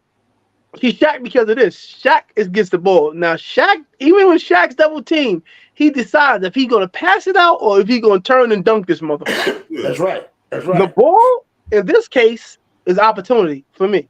That's the ball. So depending upon how she felt that day about me, I didn't get the ball or I got the ball. But every game you needed the ball in order to win. Yeah. So you start to feel like, yo, damn. You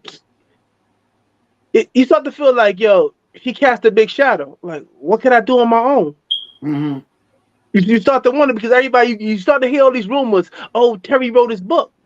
You know how disheartening or discrediting that is? Yeah. Or, you know, or to tell me the shit that I, you know what I'm saying? Like, you know, I can remember, you know, Terry Woods was, you know, with the book and she was like, I said, yo, Terry, I ain't see you in that cell with me. That's a fact. I had to check her one time. So I ain't see you in that cell with me. Real shit. Yeah. I ain't see you in that cell with me. You know what I'm saying? So this, you know, she's basically telling me how she made me. I said, yo, I was a finished product when you got me. You know, I said, you make your writers, make your homegirl a writer. That's a fact. And on top of that, man, you had killers, drug dealers, the worst of the worst, sitting down reading your life, your vision. So for her to say that, see, because you know if they didn't like it, they would have told you. Yeah, so it would have never got to that point. So it was a lot. Like it was a lot going on, personal things that maybe we could have worked out, but we were both immature at the situation. I was her first signing. So I remember one day. This is kind of when the split kind of began. She was like, "Shannon, you can't come down to my office unless you make an appointment." And I was like, "I am your company." That shit burns me to the day. Yo, bro, I felt like she spit in my face when she said that shit to me. I said, okay. She said she's your company or you can't come down to the office. She said you can't come down to the office unless you make an appointment. I said, I am your company. Yeah. I just felt like she spit in my face, and that was it for me. The next day, I went down and I signed with an agent. The next day. I'd have done it. This dude, he had been calling me, you know, and trying to woo me. I said, yo, bro, I'm a loyal nigga. I'm built for loyalty. I'm street niggas are some of the most loyal niggas on this earth. Facts. I'm built for this shit. This is nothing. My loyalty's been tested when my life's been on the line. So this is nothing. You know what I'm saying?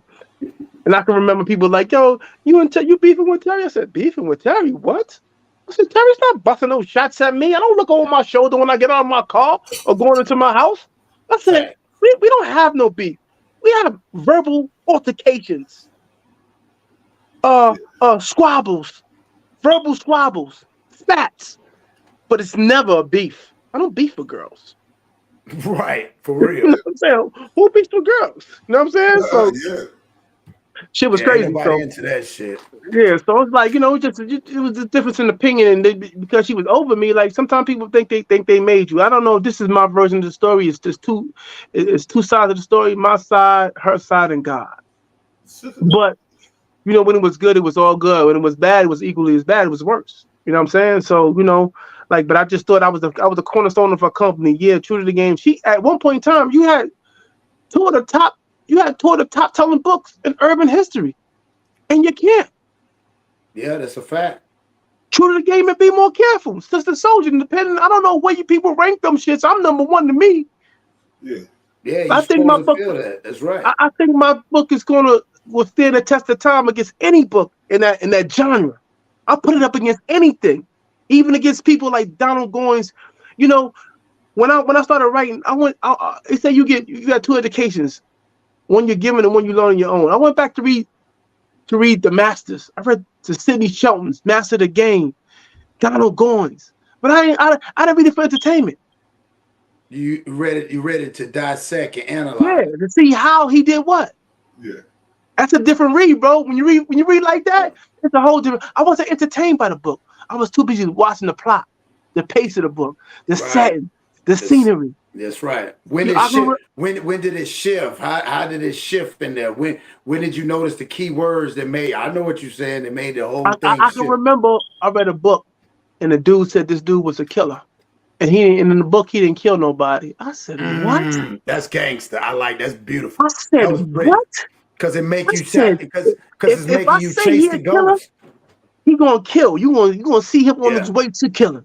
If I say she a hoe, she gonna fuck, and I'm gonna show you that. Right. Yeah.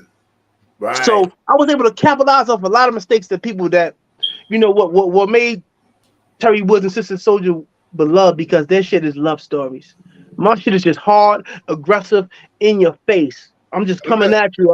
I'm not sugarcoating the truth. I'm just coming at you. So that shit is more like subtle, and you love that lovey-dovey shit. Nah, I'm not. I'm not. I'm not that writer. Yeah, now you grimy. I'm gonna ask you something, because two of the authors I read the most was you and Elsa Dick Banks. Yo, and it's funny. That's my man. Yeah. So my cousin said to me one day, he's like, "Yo, send me some books." Send me some books. And I think I tell Alice all the time. And because I was out when Al came along, you know what I'm saying? And my cousin was like, yo, Shannon, like, my cousin's a real godbless dad. He was like, yeah, you a real nigga. He said, yo, Shannon, I don't know. A nigga Al he said, yo, he'll give you a run for your money, bro. Hey, yo, I'm gonna tell you I had to respect it. I never read it, but I had to respect it. Like, if my cousin ain't gonna lie to me. He's not one of them type of dudes. I met Elsa Dick Banks. I met him. I hit him on what was that? Not Facebook. What's the other one before Facebook? MySpace. I met him on MySpace, and I was like, "Yo, I just wrote this urban anthology with Keisha Green, right?" And I was like, "Yo, I want you to check it out and read it." So I let him read it, and he said, and he was like, "Yo," he was like, everybody was saying I had the best part in the book. You know what I'm saying? Urban anthology is like it was me and two or three other authors. It's called On the Corner. And everybody was like, yo, your part of the book was the best part. Why don't they promote you more? And Keisha Ray was getting all the money. I didn't see one dime, and I told him, like, yo, I ain't see no money at that book, bro. He's like, what? I like, she sent me a contract in the mail. I was living in Houston, Texas at the time. I signed the contract and sent it back to her. She was saying I was supposed to be getting $1.50 on each book. I know at least 1,000 people from my people bought the book. You know what I'm saying? You nigga, I'll take that book back and start printing it up myself. Well, you got to be crazy. Look, so he gave you some game. So hold on. That's ownership is yours. That's ownership is yours, bro. What's some ownership in there yours, bro? You ain't get paid. That contract's not valid. Yeah. He giving game. That's game, yo. Y'all better listen to this game. Money makes contracts binding, bro. Money. Compensation. I like that. Say that one more time, Shannon. Money makes contract binding. Whenever I did a deal, like even if it's $1, you know what I'm saying? It's binding. Come on, man. So, trust me, bro. I've been everywhere. Would be more careful, from street situations to civil court. And I'm gonna get to that too in a minute. Yeah. Let me say, Elsa Dick Banks. So his brother owned a barbershop in North New Jersey on South Orange Ave. So I was just coming home from the feds. This was like 2020.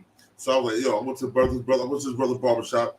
And he was like, yo, you know my brother, because he said something about you before. Because he see, on the cover of the book, everybody thought the picture of the cover was me. But it was a regular nigga on the corner. And I was trying to push the book so everybody could see, bring the different spots. And his brother was like, he's like, yo, I'm going to get in contact with my brother, man, for you.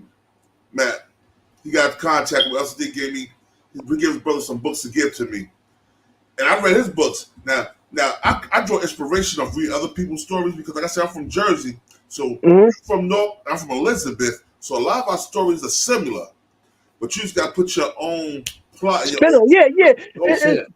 My father used to always say, "Ain't nothing new under the sun." It's like an accident. We all see it differently. It's just we all don't look at the accident the same, man. So it's just when I write, man. you know, my choice of words, my cadence, you know what I'm saying? A lot of people say you right how you talk. People before the internet came up, I knew it was you. When I heard you speak, I knew it was you. Girl was like, yo, because your story don't never change. The truth never changes, bro. Yeah, true. It don't never change. You know what I'm saying? So that is me, man. You know what I'm saying? I don't lie. Like I don't lie to nobody. You know what I'm saying? I have no reason to. But yeah, so right. My relationship with Terry started to sour. You know what I'm saying? There was egos. There's a lot of egos in that shit. You know, we both getting money now, bro. Yeah. You getting money, I'm getting money. I'm like, yo. But like I said, it was more so opportunities. You know, it would call, oh, I'm not around, or people tell me stories. She said she was back in jail. All type of wild shit. Oh, you know what wow. I'm saying? And I don't know if she said it or not, but that's what they said she said. So do you think after kind of y'all fall out and it kind of got sour? I'm not saying we're not saying she did, okay, Terry? Don't say that because my man's still right. I'm saying allegedly. Right. So when it comes down to a lot of these entities that give shots to folks, if it ain't good, a lot of times they can block you, or they can put the bad mouth you to the point where people don't want to work with you because of that person. Yeah. Man, but like I said, once again about talent, man, you can never stop talent. It'll always prevail. So them white people can care nothing about that nigga shit you talking about. That's true. They want to know if you selling. That's all they care about. They make some money off you. So you know, I went down there and signed, and then she released me from my contract, which she could have held me up for 6 months. My agent was like, "Yo, I can't believe she did that." You know what I'm saying? Right. So he turned out to be a snake. So he took me to Simon & Schuster, and I signed a 6-figure 2-book deal. You know what I'm saying? So I'm really like, yo, like enjoying life at this point in time. And I told her, I said, yo, when I'm done playing with this money, I'm coming for my money. That's a fact. You know what I'm saying? Fact. And so we wound up in civil court. One day I said to Terry, I'm like, yo, I want to start a company. She said to me, what do you want to do that for? I said, what? You knew, she already knew, like, damn, who been talking, where he been reading? My man was like, yo, if she was smart, she would have gave you a part of that company just to keep you around. Sure should have. I would have did the same thing. That's what my man said, yo. My man was like, yo, me and my man. I would have did it like you said your deal, that 5150 off the rip. 51, hey, you got it. 5150. Yeah, so you know. 5149. Yeah. Maybe she could have even, but I needed to go. I had so much disdain for her. I like, yo, I gotta get, it was just times in that office, it got so heated. People thought we was in a relationship. It was like, yo, I was like, yo, I wish you was a dude so we can just go outside and fight. Right. Either you're gonna respect me, I'm gonna respect you. Because this shit is just back and forth shit was killing me. I gotta be fake to her. She gotta be fake to me. You know what I mean? She's mad at me. I'm mad at her. So y'all sitting up in the meeting and there's a bunch of white folks in there. She just started talking crazy. Nah, it was never that. It never got to that. It was just she was never took. Once I got that agent, she never took no me. He was my representative because Terry was doing what's best for her and her company. Once I got an agent, he's gonna do what's best for me, for Shannon Holmes, because he eats when I eat. That's right. That's a fact. So that was the whole thing, man. And she says to me one time, she's like, "Yo, you blew a $5 million deal for me." I said, "Oh, really? You didn't treat me like I was worth $5 million." And then why didn't you tell me it was $5 million? Shit, we would have figured this shit out. Is it $5 million deal? So okay, it became a vindictive thing. Then she started saying, allegedly, I started this company called Triple Crown. Allegedly, me and Vicky Stringer. Allegedly, I took Be More Careful money. I took checks she cut me, put them in the bank, money laundered them, and cut them back out to Vicky. Allegedly. So allegedly. Oh, hold up. So, Pastor, I mean to cut you off. You said Triple Crown Publishing was your allegedly. Okay. Yeah. Allegedly. It was started with Be More Careful seed money. Allegedly. When I turned and said to her, I said, I want to start a company. Allegedly, I said that to her. She said, "Which one do that for?" Allegedly, I turned to Vicky Stringer. Allegedly, I want to start a company. Allegedly, she said, "Let's do it." So allegedly, we did it. So allegedly, within 6 months, within a year, we had the biggest company out, allegedly, because we understood the hustle. We understood the hustle, and we just walked them down. We just flipped money. But you was at one point in time, this woman had curtains, drapes that cost more than my car I was driving. Damn. At one point in time, this woman was sitting on the other side of the Hudson, on Rappers Row in Edgewater, New Jersey. Yeah. So anybody knows where that location is, it costs a pretty. I'm a Jersey Knight, brother. I'm a Jersey Knight. I know you can't even go through Edgewater unless you got money, because the police will pull you over and harass you. Yeah, so you know what I mean. So it became that, and so I was alleged. I was hit with a lawsuit that said I was baited a switch. I was selling Be More Careful, but I wasn't, and I allegedly told homegirl, "Don't put that on the website," and she did it anyway, and that was enough to get me in court, civil suit. So people don't realize that a civil suit costs a lot of money, man. Even when you're defending yourself, every time I filed the motion, it was $2,500 to $5,000. Damn. So I'm thinking my friend is coming with me to my lawyer to support me. No, my friend was coming with me to my lawyers to hear what they were saying, what I was saying. Don't tell them you own Triple Crown, she allegedly says. And I allegedly listened. So this was around the time when Little Kim had got a year for perjury. I'm saying, goddamn. Allegedly, I say to myself, goddamn, if Little Kim got a year and she ain't got no felony, what the fuck they gonna give you? You a 3-time felon. Yeah. Yeah, for real. For real. Yeah, you can keep that. Keep that. I got my freedom. You know what I'm saying? See, these motherfuckers, certain motherfuckers, man, you know, if they fall off, they lose some money, they want to kill themselves, they want to end it all. Right. My man told me a long time ago, yo, we from the block, man. We lose some money, we fall off, we get back on. And you gotta have that mentality. That's real talk. You gotta have that mentality, because that comes from being the same person you are with money and the same person you are without money. If you're not that person, then you won't have a problem. So I want to ask you, so during this time, let's fast forward to, how did you do, okay, we're going to say allegedly, was it through your company how you was able to get this movie deal? No. Okay. Oh, I owned after that court proceeding, settled out of court. I lost like $120,000. Just in the, wow. You don't get everything. This shit was crazy, bro. Yeah. And then when I got the settlement, the lawyers got half of that. You know what I'm saying? It was crazy, bro. It was all messy. It was all about money, bro. Like, you know what I'm saying? But good legal representation will keep you a lot of bullshit, bro. Right. Yeah.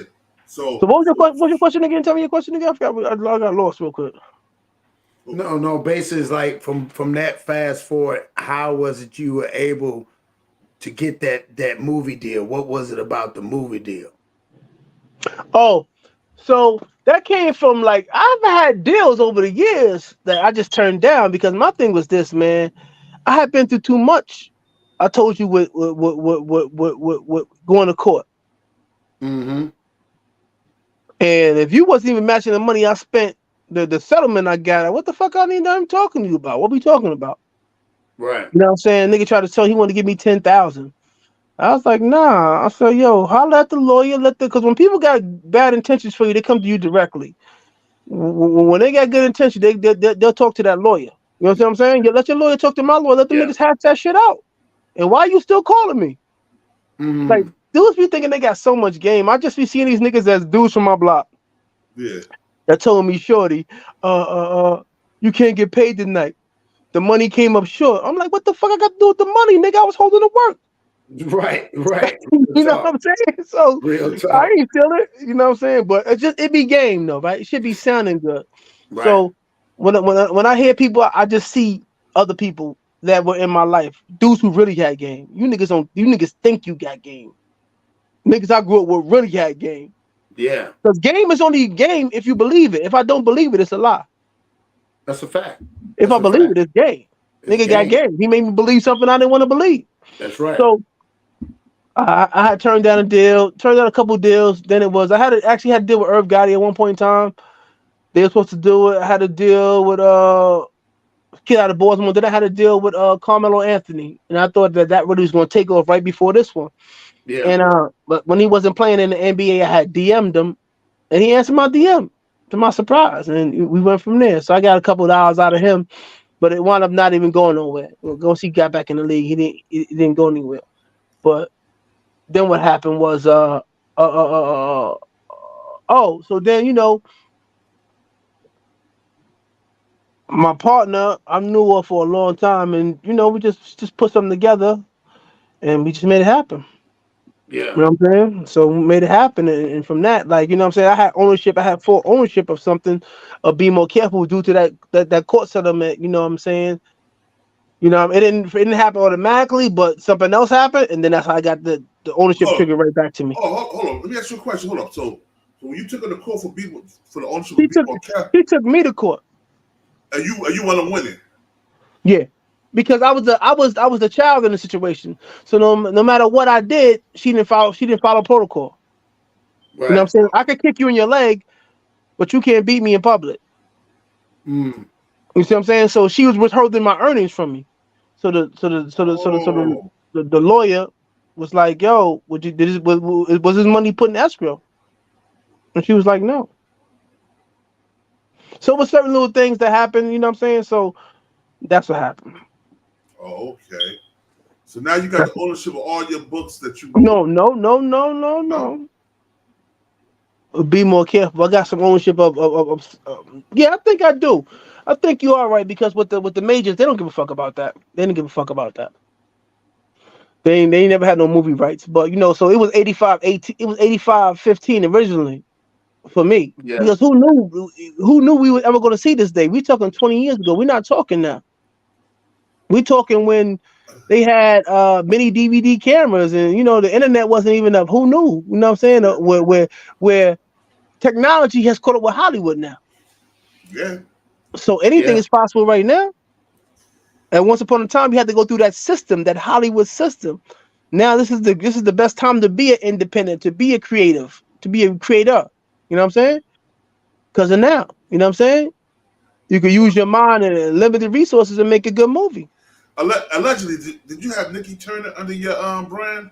The alleged yes, brand? Allegedly. I was the first. Allegedly, I named her book. Wow. What's the name of the book? What's the name of the book? Allegedly name of the book? Hustler's Wife.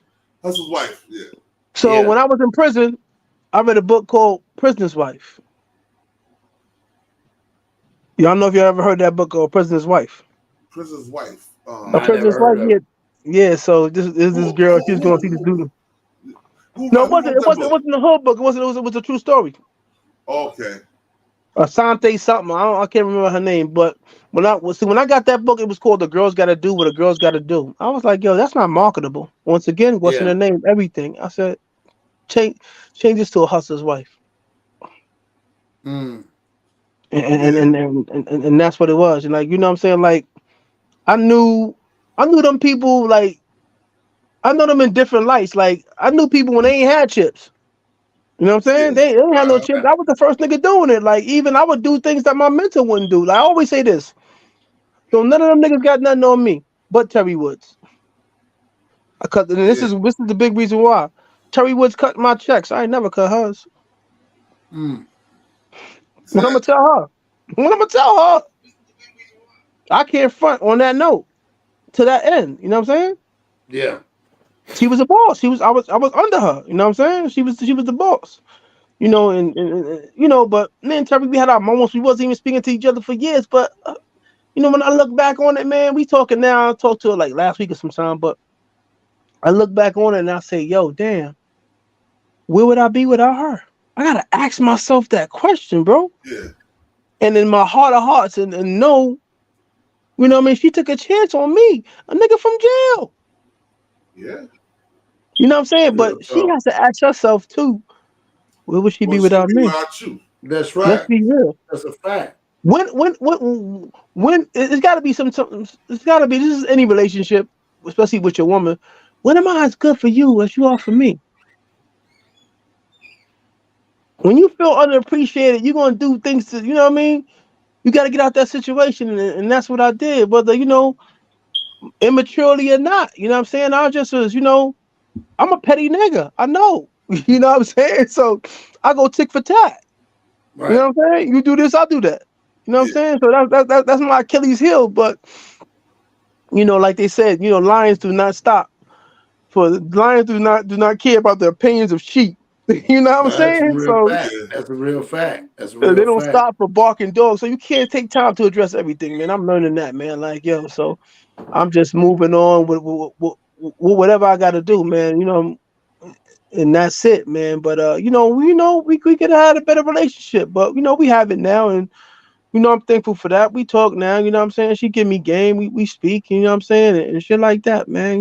We had to go through what we go through. Sometimes what we go through makes us who we are. That's a fact. That's a fact. So when you end up doing so how much money, or did you do all hands on with the camera? How much money does it take? No, I didn't do hands on. No, I put a team around me. So I did my first film before I did Be More Careful. I did a movie called Hard White, but we failed with that Canon XLR H818. Remember I told you I got that. So when I went to go buy that camera, I met this kid, this guy. His name was Rich Samuel. I don't even refer to him as white. He's just my friend who happens to be white. Okay. And so he's very anal. He's very good, and he's very anal about what he does, man. And if you ask him for one explanation, he'll give you three. And I always like that about him. I spot a passion in him that I had, so I was drawn to him at this camera store. So we just kept in touch, and so we did Hard White. We didn't finish that, but we got some good quality stuff out of it, right? So when it came time to do Be More Careful, I knew who I was doing it with. We had stayed in contact all over the years, you know what I'm saying? And it was the type of guy that, if I'm having a problem with something technical, I asked him, which way you think I could do this? About that, blah, blah, blah. And he would give me those answers. We stayed in contact. We never fell out of contact. So I knew who I was doing it with before I was doing it. If I was hiring my man. I hired him. I had one problem though. I think he couldn't get off. So he says to me, "Yo, Shannon, will you wait for me?" I said, "Of course, I will wait for you." Which delayed my production, but I just felt that he was worth it. Right. He was worth it. So being in that house with him 11 days, it was me, him, and my other man. It solidified our friendship. You know what I'm saying? Yeah. So, he gives me life gems, and we look at things. I remember one time I was going to punch somebody in the face because they owe me some money. He said, "Yo, that still ain't giving you your money." I had to think about it. He's right. He's fucking right. He says, "Yo, this kid's he's a graphic designer. Just have him do your artwork, your poster for your movie." And that's what I had. That's what I wound up doing. And I never got no money. I never got no money out of him, but I got that out of him. You got that out of him, yeah. See, we have a different logic. Other ethnicities have a different logic than us, and we just think we're gonna solve everything with violence. You can't solve everything with violence, bro. Facts. I'm gonna go upside his head, you know what I'm saying? And that, you know what I'm saying? So I was like, yo, I have to look at that shit differently from that point. But that's another question real quick. So I don't think I answered your question though. So it was 100,000. That's what we spent. 100,000. Okay, yeah. 100,000. Oh, that's good. Yeah, that's what I was about to ask. 100,000. Damn. So okay. What's everybody got paid. I didn't even take no money so the shit could flop. So the bulk of the money of the budget went to the lighting crew. You never know. Yeah, they say when you're very good, you make things look effortless and easy. Yeah. I can remember my mother saying, "Yeah, I should write a book." I said, "Yo, oh, you think it's just that easy, huh?" Right. Like it's just. I made it look that way. Yeah. You know what I'm saying? Yeah. So, but I said that to say this: they were very good, and they were very costly. But it was times I was like, "Damn, we paying these motherfuckers all that money for this?" It was really like one time that I really felt like, it was a few times, maybe 2 times I felt that, yo, okay, this looked like a movie set. We were in that church and they put out them big ass lights. I was like, yeah, this shit, they lit that shit up. I was like, yo, this looked like a movie now. Yeah. You know, I was excited. So, like that 11 days, man, that's a long time to be shooting, a long time to be away from home, man. And you know, I felt like I found a lot of similarities for that in jail because I was dealing with these different people, and every day I had to navigate these different personalities, and every day my dream was in jeopardy of not coming true, and every day I had to say to myself, I didn't come this far to come this far, bro. I came this far to go all the way, and I became like the boy with the who puts his finger in the hole in the dike. Then he got to put his toe in it. He got to put his left hand in it. You know what I'm saying? So I had to plug and patch up these holes or whatever, man. You know what I'm saying? It's people with bad energy, people who didn't understand the severity of the moment. You know, some people just want to see themselves on camera, bro. Look at me. Think it's fun time. This shit wasn't. I thought movie was gonna be all this fun and game shit. Nigga, it's not fun and games. It's work. It's work. I had 14-hour days, bro. Before I went to bed, I'm calling people, make sure they come in the set tomorrow. The next day, I'm getting ready, all the sides and the scenes. You know what I'm saying? What we gonna be doing? And be calling people, remind you gonna set tomorrow. So, but it was my baby, and as much of a headache it was, I gained so much experience. And experience sometimes is more than money, bro. More value. That's a fact. Because the same way I wrote Be More Careful, I went on to write other books. I just repeated the pattern. Yeah. That's what I did. So all I did was repeat those patterns. I want to ask you a question. The Be More Careful, the second part, that was really the first part. What made you come up with that one? It was supposed to be a Be More Careful, man. The prequel. Yeah. So the prequel becomes before the book. Because technically I can't write a second part. I'm under contract for a second part. So the prequel became, just what made me write that? It was a lot of things left unsaid. You know what I'm saying? I wanted to show you like before their life before they got to that point. You know what I'm saying? Sometimes you come into that world, you right there. You get the book, I get to see in the book, this is the problem I have with the movie. In the book, you got infinite number of pages to play with. In the movie, it's not so. Time is money, man. I never felt time was more so. Time is money. I never felt that saying was more so true than on a movie set, bro. Yeah. You are on the clock and you are under the gun. My first day on set, we took 3 hours to film the first scene. Wow. It was so bad. I'm asking these dudes, what the fuck was y'all doing on the way down here? Was y'all not rehearsing your lines? Oh, damn. Shit. Yo, bro, and it was an ominous start, and I was just scared. But I said, if this continues to go like this, we'll never finish this movie. And and I'm gonna tell you something. I like the movie. I like the structure of the movie. But a couple of the actresses, I was just shaking my head at them, bro. Yeah. I watched the movie multiple times. I love the movie because I read the book. You know what I'm saying? Man, you can keep it 1,000. You ain't like them chicks. No, I didn't like it. No, I said I liked the movie. You ain't gotta sugarcoat that for me. No, I said I liked the movie. Yeah. Even if you didn't, it wouldn't hurt my feelings, man, because I know I'm gonna be better. I'm gonna be better for information and criticism the next time around. So, you know what I'm saying? I think sometimes in that process, in the process of when you're doing something, you learn who coming with you and who you leaving right there. That's a fact. Who you want to work with again, and who, if you see again, it's too soon. So it was the same thing. Like it was the same thing. I want to see who's taking this seriously, who's taking the ball, or who's looking for me to hand feed them. Because you can't dance every record, baby. Nah, for real. People think that you get people calling you up or hit me up. Y'all want to be in the next movie? You think you're gonna be in this because you asked? Right. Like, bro, I always wanted to act. Well, why you ain't been acting then? Because I was trying to be in Sister Soldier and Terry Wood's company long before I met him. Hold on, so Sister Soldier and Terry Wood got a company together? No, in their company. In their company. In their company, okay. Yeah. Long before I met him. So when you look in hindsight off your first movie, do you think it was you could have done something where you could have like kind of cut the price, or do you think like it would have cost I'm more? gonna tell you. Okay, here's why I could have cut the cost. I had way too many characters in that movie. Oh, okay. Everybody got paid, bro. Everybody got paid. I didn't get paid, so that everybody got paid, bro. I ain't take no money. Everybody got paid. So I learned like to cut down on your characters. That's one. Yeah. You know what I'm saying? That another thing I learned. I mean, probably could have got. It was a bad timing for the lighting. It was just like he had me. It was either fuck with him or don't do it.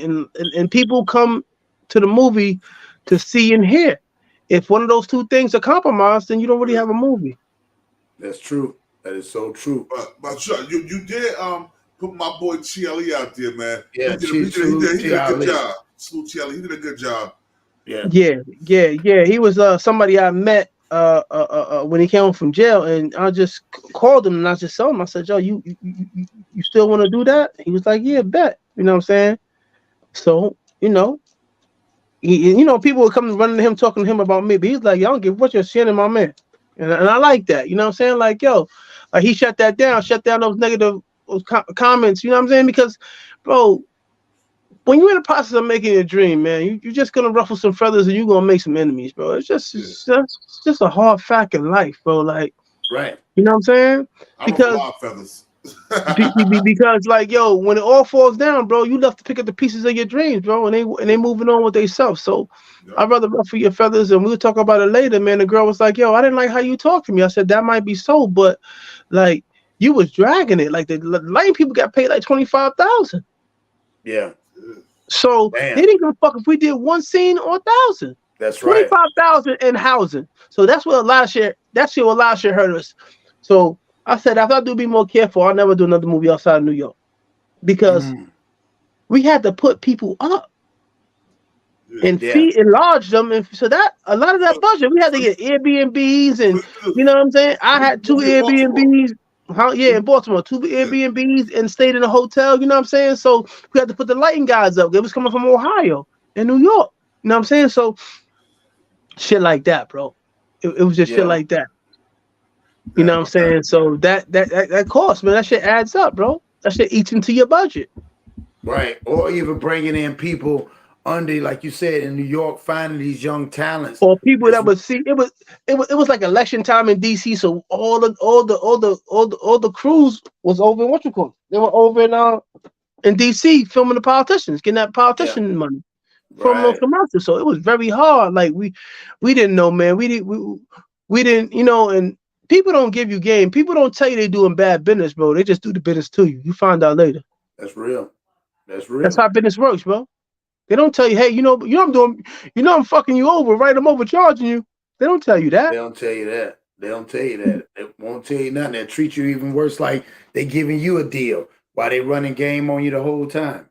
Yeah, man. Fool me once, shame on you. You know what I'm saying? That's so you just live and you learn. But I was fortunate enough to do the paperwork. I was fortunate enough to be involved with that production from pre-production to post-production. I even edited the movie.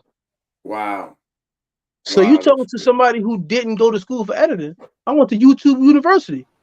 Real talk. Real talk. That's real. And I would set my computer up and look at the house computer and be on my laptop. And as they did it, I do it. But by that time, I never really thought I could do it. But my man put it in my head, like, "Yo, Shannon, you can edit it. Like, you edit videos." Like, yeah, you're right. It's a different edit, don't get me wrong, but you gotta go through the scenes, go through each scene and see what you could, then you gotta, damn, can I live with it? Like, and be more careful. It's the mic showing on one of the girls. I had to live with that. Right. I had to live with that. So, you live and you learn, man. Like, nobody gonna hold your hand through this shit, man. It all comes down to how bad you want it, man. Yeah. But experience is the best teacher. So I got the experience, so I'll be better off for it next time.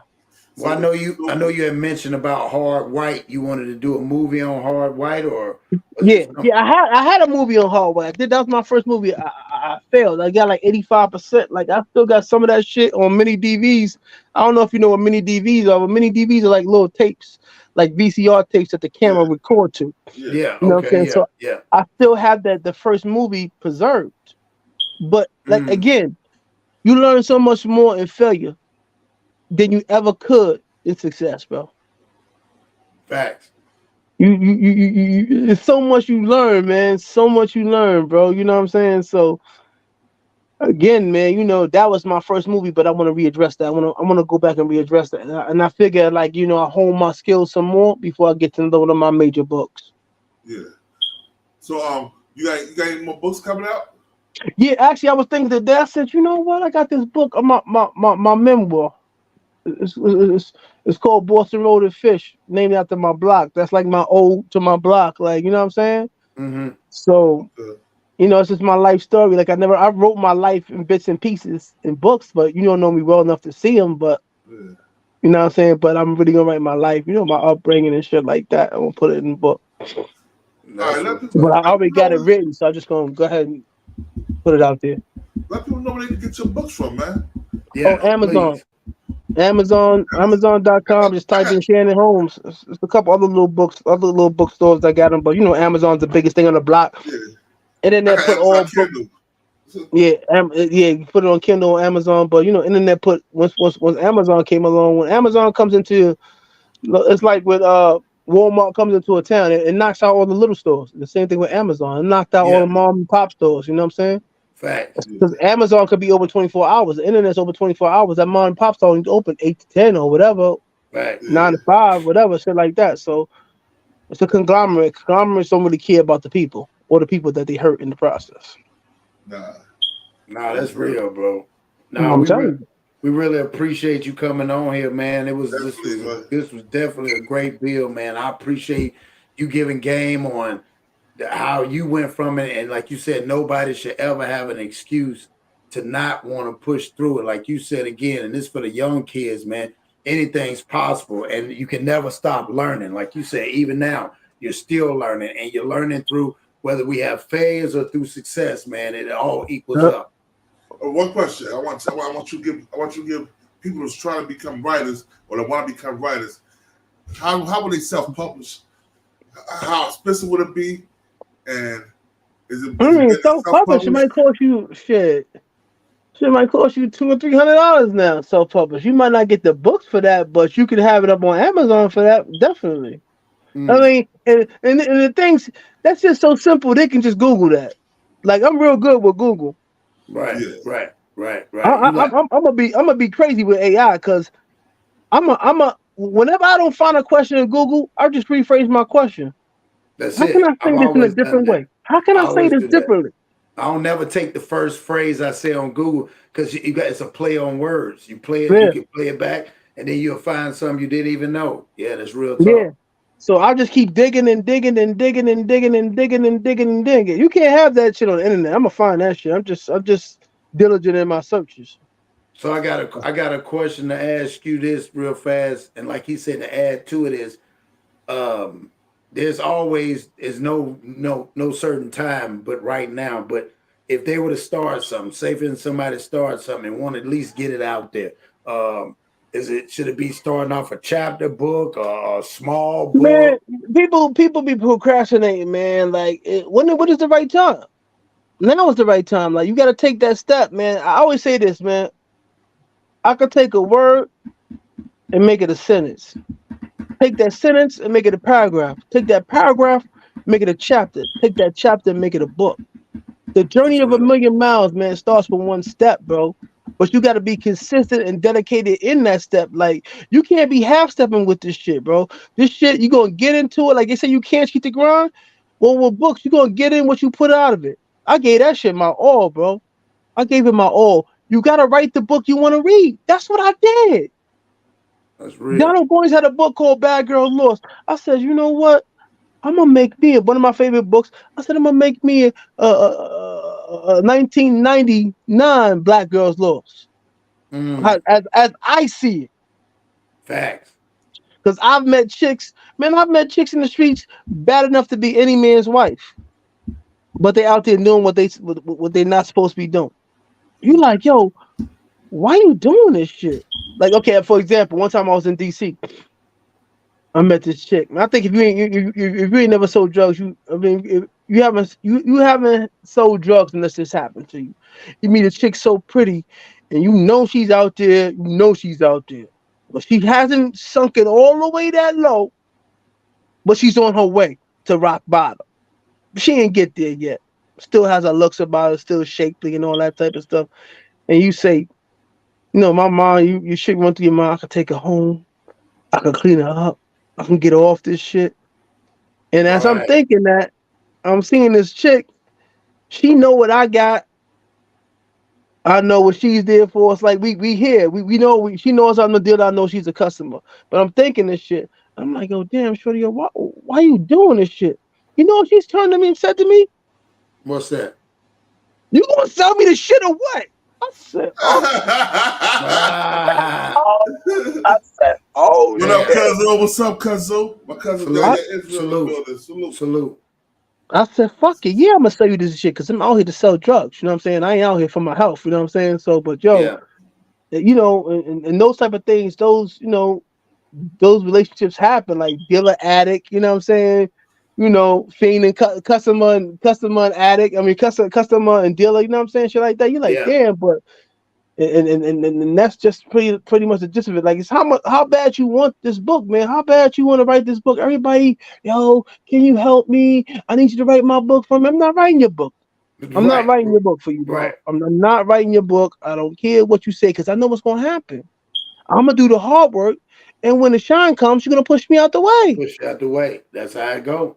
Oh, that's my story. I see it. I see it before it comes. You know what I'm saying? That's real tough. Like, research, man. Go read. You know what I'm saying? Read them books. Do the painstaking shit I did is more easier now. You got the internet, bro. It's gonna tell you how to write a book. You gotta be smart enough. I was smart enough to take that. When I went to the library and got this old ass book that smelled like an old house, and it said this that I still remember 30-something years later. He said a book, the most important parts of a book is conflict, struggle. The 4 basic elements of any good book is this. That's what it said. The 4 basic elements of any good book is this: conflict, struggle, drama, and change. You can implement those 4 things, you got a good book. So when I write, I keep asking myself why. Why is she doing this? Why is she doing that? And if I ask myself enough whys, I got my and answer those whys, I got my story. Got your story. That's real. Why. But I found out people are lazy. They want you to do the hard work. Oh, I like you. I like the way you write. We can write a book together. No, that means I'm writing a book. I write books like I use the bathroom by myself. Right. You know what I'm saying? Right. So I don't know any other way. But like, so let me ask you a question. What you think about? Because Ashley and Quavez, they write books together. I don't know if they're a couple or not. I haven't read their books. What you think about their books? They write compatibility in them books. Huh? I could have signed them early in the game. I had a chance to sign them, turn them down. Wow. Yeah. But I gave him some game. Because everybody, you can't. It becomes you running the business, man. It comes. You gotta make calculated choices and take these chances. Yeah. You know what I'm saying? And it becomes a business. Like, what you think gonna sell, what not? You're not right all the time, but you hope to be right more times than you're wrong. Yeah. And people be like, when you don't, sign them and I'm gonna take them down and all this type of shit. Why you ain't sign me? It's nothing personal. It's business. And you're not gonna dictate how I spend my money or invest my money. That's true. That's just it, bro. It's nothing personal, man. So, but now you don't have that problem. Back then, man, it cost like $10,000 to get a book off the ground. Wow. Really? Yeah. Damn. When the movie, you heard the demo for the movie, so you ain't gonna see everybody in this game. Everybody ain't gonna be in this game. The market became oversaturated, a long time ago. But my thing is this, dog. Like, who am I to kill your dream? Who am I to tell you that you can't change your life? I did it. Who am I? Who am I? I don't say nothing. That's right. Chase your dreams, man. Don't just chase them, corner them motherfuckers. You know what I'm saying? Go for yours, man. You know what I'm saying? But it ain't. I was listening to Capone Noriega today. He said, "Yo, it ain't enough room in this game for everybody. But we gonna do our thing. We gonna do our thing." Yeah. And that's how I feel. Like with me, I've been reading a lot. I got the Amazon Kindle, with the prime package on. So I read a lot of my Amazon. You know what I'm saying? I read a lot of books, and I be reading some of these guys. They be writing some good books. It be entertaining, but a lot of them are not like realistic. Yeah. Right. Entertainment, shit is entertaining, but yo, bro, you gotta write the book you want to read, bro. That's all. You know, you just never know. Once you put that shit in the air, man, whose hands is gonna reach, man? You never know. You never know. And I always telling people who they want to explain stuff aftermath. Well, why you do this and why you do that? I said, bro, you're not gonna be able to explain away your book to everybody you meet. You got to make that shit clear in the book. You know what I'm saying? You got to clarify that way before you put that book out there. But, you know, some people, you know, they want to explain the way, and it just doesn't work like that. But people just got to stop being lazy, man, and just go for it, man. Just put some time. A book like a baby, man. It's going to call you, man. Like, you know, call me in the middle of the night. Like, I had a girl one time. She was like, yo, well, can you write when I'm at work? I said, I can't write when you at work. I said, I write when my inspiration hits me. That's right. I'm just supposed to capture it. She don't understand that. You know what I'm saying? So everybody ain't gonna cheer for you. Everybody ain't gonna hold your hand. Everybody gonna understand what you're trying to do. You gonna lose some friends in this shit. You know what I'm saying? Until you're successful. And when you're successful, everybody, I knew you could do it. No, you didn't. Stop fucking lying. You know, it's a journey, man. It's a journey. It's like, yo, it comes down to this. This is something so simple. And I had to ask myself how bad I wanted it. And I wanted it very bad. I said, when I look at those dudes in the jail, and said to look at them, those talented dudes, I said, yo, they think they want it. Me? Huh, I gotta have it. And I went at it every fucking day. Every fucking day.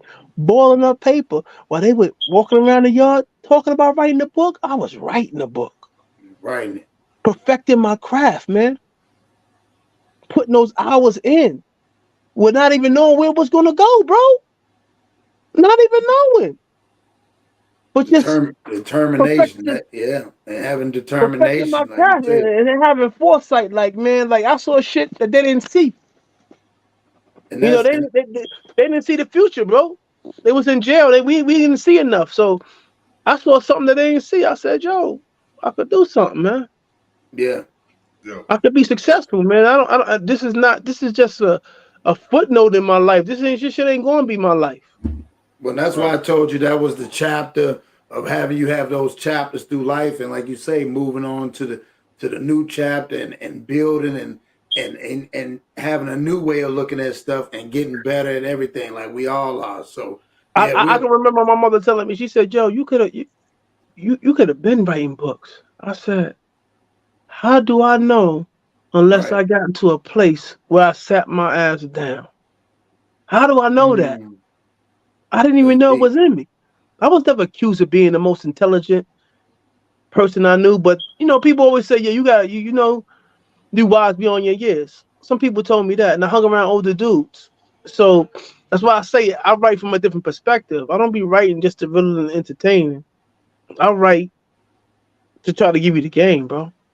Like I said, people told me I can get rich, and nobody told me I can get killed, and more people getting killed than rich, man. I ain't really, you know, if you really look at it, I didn't have to be in the game. Facts. I didn't have to. Like, I grew up middle class. I didn't have everything I wanted, but I had everything I needed. You know what I'm saying? So that wasn't my struggle. I always been my own worst enemy. So we're writing that book. I think that's how all of us. I think all of us, at one point in time, we fight our own enemies and our own demons, and you know, once we get to understand and know who we are, then it makes us, you know, we start understanding us, understanding knowledge of self, like we talk about, and having awareness of who you really are and what you stand for, and you finally walking into what your destiny is supposed to be. You know what I'm saying? So, you know, and I appreciate Born coming on here. We about to wrap it up. I'm about to get off here, but man, I just want to say, Mr. Holmes, man, it was a blessing, brother. It was a pleasure. It was a pleasure. Very, very, very, very in-depth question. And like, yeah, it's probably the best interview I think ever. Like, it made me think. It moved me to emotion. I don't know if you saw that at certain times. I got choked up. I told Bourne, I said, man, that was real, that was organic, and a lot of people. And I told him, I said, a lot of people gonna always ask you questions, but I told him on here, I said, man, we're gonna ask him some questions that really make him want to think, because I'm a creator myself. So as a creator, those are the things that a lot of people don't know about true creators, and we all, like I said, Superman. We all know what our kryptonite is. So I just want to thank you for sharing your testimony with us, and you just blessed a lot of people more than you think you did. So I just want to say thank you from one king to another. Yes, sir. We need Chia next. I can line it up for you. Yeah, I can line it up for you. Yo, that'd be dope. Yeah. That'd be dope, man. You hit my line. Hit my line. All right. Yeah, I definitely will, bro. His story is crazy. His story's crazy. Yeah, his story's crazy. Yo, bro. From now on, you're part of BTBTV, bro. Right. Yeah. All right. All right. I'm gonna hit y'all later. All right. Peace, King. Thank you for everything. I appreciate that. I appreciate the opportunity. No doubt, bro. Appreciate it. We appreciate you more. We appreciate you, bro. All right. Peace. Yes, sir. Yes, sir. But there you go, there, Bourne. We had it. We had it. You know we got it.